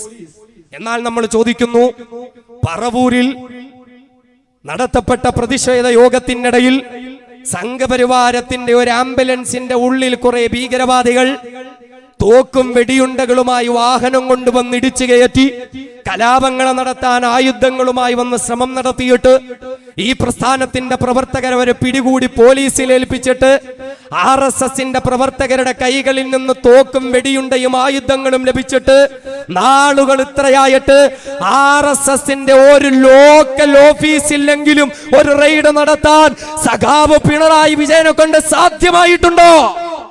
ഇദ്ദേഹമാണോ സംഘപരിവാരത്തിൽ നിന്ന് മുസ്ലിമുകളെ രക്ഷിക്കുമെന്ന് നമ്മൾ കരുതുന്നത്? ദുർഗാവാഹിനിയുടെ പ്രവർത്തകയായ ഒരു സ്ത്രീ കോടാനുകോടി രൂപ വിലയുള്ളതായ സ്ഫോടക വസ്തുക്കളുമായി പിടിക്കപ്പെട്ടു.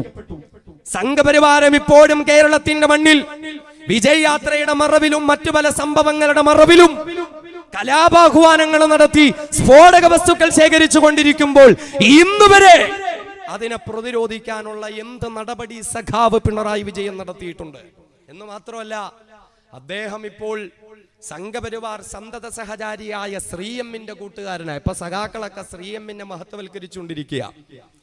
കേരളത്തിൽ RSSന്റെ പ്രവർത്തനത്തിന് തുടക്കം കുറിച്ച ആചാര്യൻ മരണപ്പെട്ടപ്പോൾ അയാൾ ഈ രാജ്യത്തിനെന്തോ വലിയ സംഭവങ്ങൾ കാണിച്ചു എന്ന് പറഞ്ഞ അനുശോചനം എഴുതി കൊടുത്ത ആളാ സഖാവ് പിണറായി വിജയൻ. നമ്മൾ ചോദിക്കുന്നത്, ഇനിയും ഇടതുപക്ഷ പ്രസ്ഥാനങ്ങൾ ഇന്ത്യ രാജ്യത്ത് ഇങ്ങനെ ഒരു കലാപമോ പ്രശ്നമോ ഉണ്ടായി സഹായിക്കുമെന്ന് കരുതുന്നുണ്ടോ? പ്രതീക്ഷ വെക്കുന്നുണ്ടോ? സംഘപരിവാരം കലാപത്തിനുള്ള പുറപ്പാടാണ്, ആയുധങ്ങൾ ശേഖരിച്ചു കൊണ്ടിരിക്കുകയാണ്, കലാപത്തിനുള്ള ആഹ്വാനങ്ങൾ നടത്തപ്പെട്ടുകൊണ്ടിരിക്കുകയാണ്.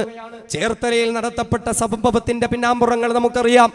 പരസ്യമായി സംഘപരിവാരത്തിന്റെ നേതാക്കന്മാർ പലയിടങ്ങളിൽ പ്രസംഗിച്ചു, ഇസ്ലാമാണ് നമ്മുടെ പ്രശ്നം, മുസ്ലിമുകളെ ഈ നാട്ടിൽ നിന്ന് ആട്ടിപ്പായിക്കേണ്ടുന്നതായിട്ടുണ്ട്, മുസ്ലിമുകളെ ഇല്ലായ്മ ചെയ്യേണ്ടതായിട്ടുണ്ട്. മ്യാൻമറിൽ നിന്ന് റോഹിംഗ്യൻ മുസ്ലിമുകളെ ആട്ടിപ്പായിച്ചതുപോലെ ഇന്ത്യയിൽ നിന്ന് മുസ്ലിമുകളെ നാം വിചാരിച്ചാൽ ആട്ടിപ്പായിക്കാമെന്ന് സംഘപരിവാരം പരസ്യമായി പ്രസ്താവനകൾ നടത്തുമ്പോ ഒരു കാര്യം നമ്മൾ തിരിച്ചറിയേണ്ടത്, ഇന്ത്യ രാജ്യത്ത് നിന്ന് ഇന്ത്യയിലെ മുസ്ലിമുകൾക്ക് ഈ രാജ്യം വിട്ടുകൊണ്ട് എവിടേക്കും പോകേണ്ടെന്ന ഒരു ദുരവസ്ഥ സംജാതമായാൽ ഇൻഷാ അല്ലാഹ് അതിനു മുമ്പ് ഇന്ത്യയിൽ RSSകാരെ പറഞ്ഞു വിടേണ്ടുന്ന സ്ഥലത്ത് പറഞ്ഞു വിട്ടിട്ടല്ലാതെ ഒരിടേക്കും പോകാൻ പോപ്പുലർ ഫ്രണ്ട് ഓഫ് ഇന്ത്യ ഇൻഷാ അല്ലാഹ് തീരുമാനിച്ചിട്ടില്ല.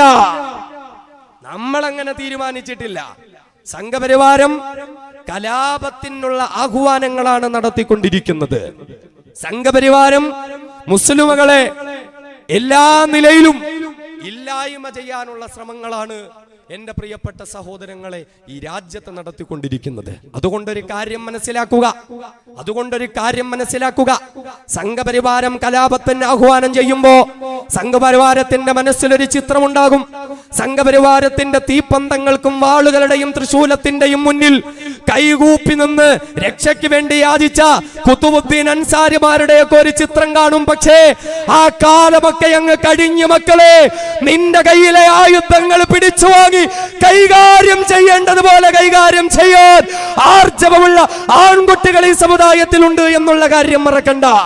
അതുകൊണ്ട് തന്നെ ദുഃഖങ്ങളായാലും നഷ്ടങ്ങളായാലും പ്രശ്നങ്ങളായാലും അതൊന്നും ഏകപക്ഷീയമാവുകയില്ല എന്ന് കലാപത്തിന് ഒപ്പുകൂട്ടുന്ന സംഘപരിവാരം തിരിച്ചറിയുന്നത് നന്നായിരിക്കും.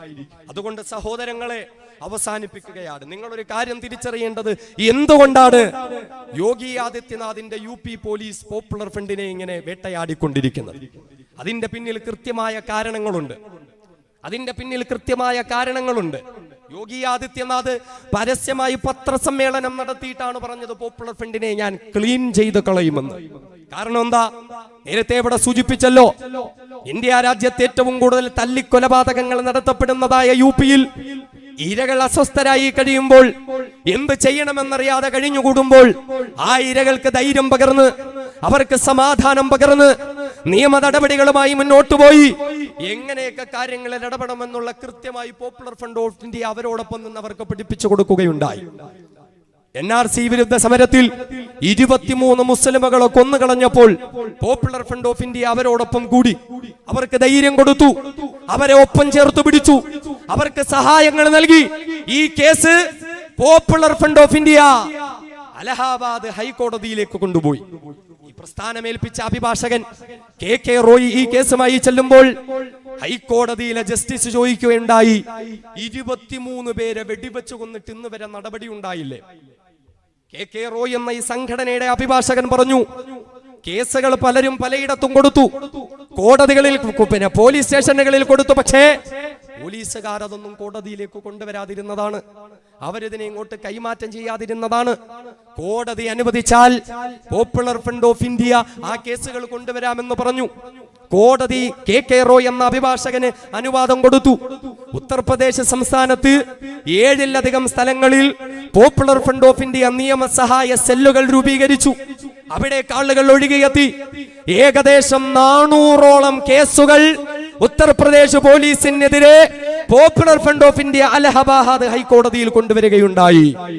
ദിവസങ്ങൾക്കുള്ളിൽ യോഗി ആദിത്യനാഥ് പത്രസമ്മേളനം നടത്തുന്നു, പോപ്പുലർ ഫ്രണ്ട് ഓഫ് ഇന്ത്യയെ ക്ലീൻ ചെയ്യുമെന്ന്. കേരളത്തിൽ നിന്നാണല്ലോ ഈ പ്രസ്ഥാനം തുടക്കം കുറിച്ചത്. അതുകൊണ്ട് തന്നെ കേരളക്കാരോട് പ്രത്യേക ഒരു ദേഷ്യം ഉണ്ടാവും. നമുക്കറിയാമല്ലോ, അതിൽ ഒന്നാമതായി സിദ്ദീഖാപ്പൻ എന്ന മലയാളിയായ മാധ്യമ പ്രവർത്തകൻ. ത്രാസിലെ പെൺകുട്ടിയുടെ വീട്ടിൽ റിപ്പോർട്ടെടുക്കാൻ പോയ അദ്ദേഹം കലാപകാരിയാണെന്ന് പറഞ്ഞു പിടിച്ചു. കാരണം എന്താണെന്നറിയോ? അദ്ദേഹത്തോടൊപ്പം ക്യാമ്പസ് ഫ്രണ്ടിന്റെ ചില പ്രവർത്തകരുണ്ടായിരുന്നു. സിദ്ദീഖാപ്പനെയും ക്യാമ്പസ് ഫ്രണ്ടിന്റെ പ്രവർത്തകരെയും അറസ്റ്റ് ചെയ്തു, കലാപകാരികളെന്ന് പറഞ്ഞുകൊണ്ട്. എന്തിന്? പോപ്പുലർ ഫ്രണ്ട് ഓഫ് ഇന്ത്യയെ ക്ലീൻ ചെയ്യാൻ. രണ്ടാമത്, ക്യാമ്പസ് ഫ്രണ്ടിന്റെ ആ പ്രവർത്തകർക്ക് യാത്ര ചെയ്യാൻ സാമ്പത്തികം ആവശ്യമായി വന്നപ്പോൾ സ്വാഭാവികമായും സംഘടനയോട് ചോദിക്കും. ക്യാമ്പസ് ഫ്രണ്ടിന്റെ നേതാവിനോട് ചോദിച്ചു, മലയാളിയായ അഞ്ചൽ സ്വദേശിയായ റഊഫ് ഷരീഫിനോട്. അദ്ദേഹം പണം 2000-3000 രൂപ അവർക്ക് അയച്ചു കൊടുത്തു. അതിന്റെ പേരിൽ റഊഫ് ഷരീഫിനെ വലിയ ഭീകരവാദി എന്ന് ചിത്രീകരിച്ചുകൊണ്ട് എയർപോർട്ടിൽ നിന്നും അറസ്റ്റ് ചെയ്യുന്നു. സാമ്പത്തിക ക്രമക്കേടുകൾ ആരോപിക്കുന്നു. അവസാനം ഹൈക്കോടതി ചോദിച്ചു, എന്തിനായി ചെറുപ്പക്കാരനെ ജയിലിടുന്നത്? അത്രയും വലിയ സാമ്പത്തിക ക്രമക്കേടൊന്നും ഇയാൾ നടത്തിയിട്ടില്ലല്ലോ, ജാമ്യം കൊടുത്തേക്കാൻ പറഞ്ഞു. ജാമ്യം കിട്ടി. പിറ്റേ ദിവസം UP പോലീസിന് വരുന്നു, റഊഫ് ഷരീഫിനെ കസ്റ്റഡിയിൽ വേണം ചോദ്യം ചെയ്യാൻ. എന്തിന്? പോപ്പുലർ ഫ്രണ്ടിനെ ക്ലീൻ ചെയ്യാൻ. അവസാന ശ്രമമാണ്, മൂന്നാമത്തെ ശ്രമമാണ്, അൻഷാദിനെയും ഫിറോസിനെയും അറസ്റ്റ് ചെയ്തിട്ട് അവരിലൂടെയും പോപ്പുലർ ഫ്രണ്ടിനെ ക്ലീൻ ചെയ്യാൻ. ഇത് മാത്രമൊന്നുമല്ല, ഉത്തർപ്രദേശിലെ പോപ്പുലർ ഫ്രണ്ട് ഓഫ് ഇന്ത്യയുടെ അഡ്ഹോക്ക് കമ്മിറ്റിയുണ്ട്. അഡ്ഹോക്ക് കമ്മിറ്റി കൺവീനറായിരുന്ന ഷഹസാദ് സാഹിബ്, അദ്ദേഹത്തിനെ അറസ്റ്റ് ചെയ്തു. അറസ്റ്റ് ചെയ്ത മാസങ്ങളോളം ജയിലിൽ അടച്ചു നോക്കി. മാത്രമല്ല, അഡ്ഹോക്ക് കമ്മിറ്റിയിലെ മറ്റൊരു മെമ്പറായിരുന്ന കാസി നസറുദ്ദീൻ, അദ്ദേഹത്തെയും അറസ്റ്റ് ചെയ്തു. അദ്ദേഹത്തെയും നാളുകളോളം ജയിലിൽ അടച്ചു. ഇങ്ങനെ പോപ്പുലർ ഫ്രണ്ട് ഓഫ് ഇന്ത്യയെ ക്ലീൻ ചെയ്യാനും പോപ്പുലർ ഫ്രണ്ട് ഓഫ് ഇന്ത്യ ഇല്ലായ്മ ചെയ്യാനും UPയിലെ യോഗി ആദിത്യനാഥ് ഉൾപ്പെടെയുള്ളവർ കിരാതമായ ശ്രമങ്ങൾ നടത്തിക്കൊണ്ടിരിക്കുന്നു. ഈ പ്രസ്ഥാനത്തിന് പറയാനുള്ളത്, ഞങ്ങളെ ചില പ്രവർത്തകരെ പിടികൂടി ഭീകരവാദികളെന്ന് വരുത്തി തീർത്ത് അവരെ അതിക്രൂരമായി പീഡിപ്പിച്ച് അവരെ ഇരുട്ട് ജയിലിലടച്ച് തോക്കും വെടിയുണ്ടയും ബോംബും ലോക്കപ്പും ലാത്തിയുമൊക്കെ കാണിച്ച് അവരെ ഭയപ്പെടുത്തുമ്പോൾ സംഘപരിവാരം പറയുന്നിടത്തെല്ലാം നിന്നുകൊണ്ട് കീഴൊതുങ്ങിയിട്ട് സംഘപരിവാരത്തിനെ അനുകൂലിക്കും അനുസരിക്കുമെന്ന് നിങ്ങൾ കരുതുന്നുണ്ട് എങ്കിൽ അങ്ങനെ ഭയപ്പെടുവാനും നിങ്ങൾ പറയുന്നിടത്തൊക്കെ നിൽക്കാനും ഇത് പീറ സവർക്കറുടെ മക്കളല്ല, ഇത് പോപ്പുലർ ഫ്രണ്ട് ഓഫ് ഇന്ത്യയാണ്. ഇൻഷാ അല്ലാഹ് വെച്ച കാല് പിന്നോട്ട് വെക്കാൻ പോപ്പുലർ ഫ്രണ്ട് ഓഫ് ഇന്ത്യ അല്ലാഹു റബ്ബുൽ ഇസ്സത്തിന്റെ സഹായത്താൽ നാളിന്ന് വരെയും തീരുമാനിച്ചിട്ടില്ല. അതുകൊണ്ട് സഹോദരങ്ങളെ, ഈ പ്രസ്ഥാനം രാജ്യത്തോടൊപ്പമാണുള്ളത്, ഈ പ്രസ്ഥാനം സത്യത്തോടൊപ്പമാണുള്ളത്, ഈ പ്രസ്ഥാനം ജനങ്ങളോടൊപ്പമാണുള്ളത്. ഈ പ്രസ്ഥാനം നിങ്ങളോടൊപ്പമാണുള്ളത്. രാജ്യത്ത് ശബ്ദമില്ലാത്തവന്റെ ശബ്ദമാണ് പോപ്പുലർ ഫ്രണ്ട് ഓഫ് ഇന്ത്യ. രാജ്യത്ത് ശക്തിയില്ലാത്തവന്റെ ശക്തിയാണ് പോപ്പുലർ ഫ്രണ്ട് ഓഫ് ഇന്ത്യ. രാജ്യത്ത് പ്രതികരിക്കാൻ പറ്റാത്തവന്റെ പ്രതികരിക്കാൻ പറ്റുന്ന ശബ്ദമാണ് പോപ്പുലർ ഫ്രണ്ട് ഓഫ് ഇന്ത്യ. അതുകൊണ്ട് കുപ്രചരണങ്ങളെ തള്ളിക്കളഞ്ഞുകൊണ്ട് സത്യമാർഗത്തിൽ വീണ്ടും അള്ളാഹുവിന്റെ വേണ്ടുകയാൽ മുന്നോട്ട് നീങ്ങാനാണ് ഈ പ്രസ്ഥാനത്തിന്റെ തീരുമാനം. നിങ്ങൾ ഓരോരുത്തരും ഈ മഹത്തായ പ്രസ്ഥാനത്തോടൊപ്പം ഉണ്ടാകണം. നിങ്ങൾ ഓരോരുത്തരും ഈ പ്രസ്ഥാനത്തിന് വേണ്ടി പ്രാർത്ഥിക്കണം. നിങ്ങളുടെ ഓരോരുത്തരുടെയും പിന്തുണ ഈ പ്രസ്ഥാനത്തിന് വേണ്ടി നിങ്ങൾ ഓരോരുത്തരും അർപ്പിക്കണം. അള്ളാഹു ഈ പ്രസ്ഥാനത്തെ വിജയത്തിൽ നിന്ന് വിജയത്തിലേക്ക് എത്തിക്കുമാറാകട്ടെ. നമ്മുടെ പ്രിയപ്പെട്ട പ്രവർത്തകർ ഉൾപ്പെടെ നിരപരാധികളായി ജയിലിൽ കഴിയുന്നവർ, ബഹുമാന്യനായ അബ്ദുൽ നാസർ മഅദനി ഉസ്താദ് ഉൾപ്പെടെ എല്ലാ നിരപരാധികൾക്കും അല്ലാഹു സുബ്ഹാനഹു വ തആല എത്രയും എളുപ്പത്തിൽ മോചനം നൽകുമാറാകട്ടെ എന്ന പ്രാർത്ഥനയോടെ നിങ്ങളുടെ ഓരോരുത്തരുടെയും വ്യക്തിപരമായ പ്രാർത്ഥനകളിൽ ഈ വിനീതനെ ഓർക്കണമെന്നും ഈ മഹത്തായ പ്രസ്ഥാനത്തെ ഓർക്കണമെന്നും ആഹ്വാനം ചെയ്തുകൊണ്ട് ഞങ്ങളൊന്ന് വിളിച്ചപ്പോൾ ഞങ്ങളെ കേൾക്കാൻ തയ്യാറായി ഇവിടെ വന്ന് ഇത്രയും സമയം ക്ഷമയോടുകൂടി ഇവിടെ നിന്ന് ഈ സത്യവാചകങ്ങൾ കേൾക്കാൻ തയ്യാറായ നിങ്ങൾക്ക് ഓരോരുത്തർക്കും സർവേശ്വരനായ പടച്ച തമ്പുരാൻ നന്മ ചെയ്യുമാറാകട്ടെ എന്ന പ്രാർത്ഥനയോടെ വആഖിറു ദഅ്വാന അനിൽ ഹംദുലില്ലാഹി റബ്ബിൽ ആലമീൻ. അസ്സലാമു അലൈക്കും വറഹ്മത്തുള്ളാഹി തആല വബറകാതുഹു.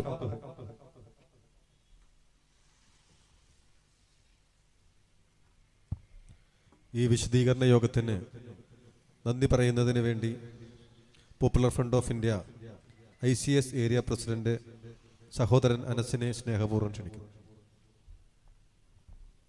അസ്സലാമു അലൈക്കും വറഹ്മത്തുള്ളാഹി.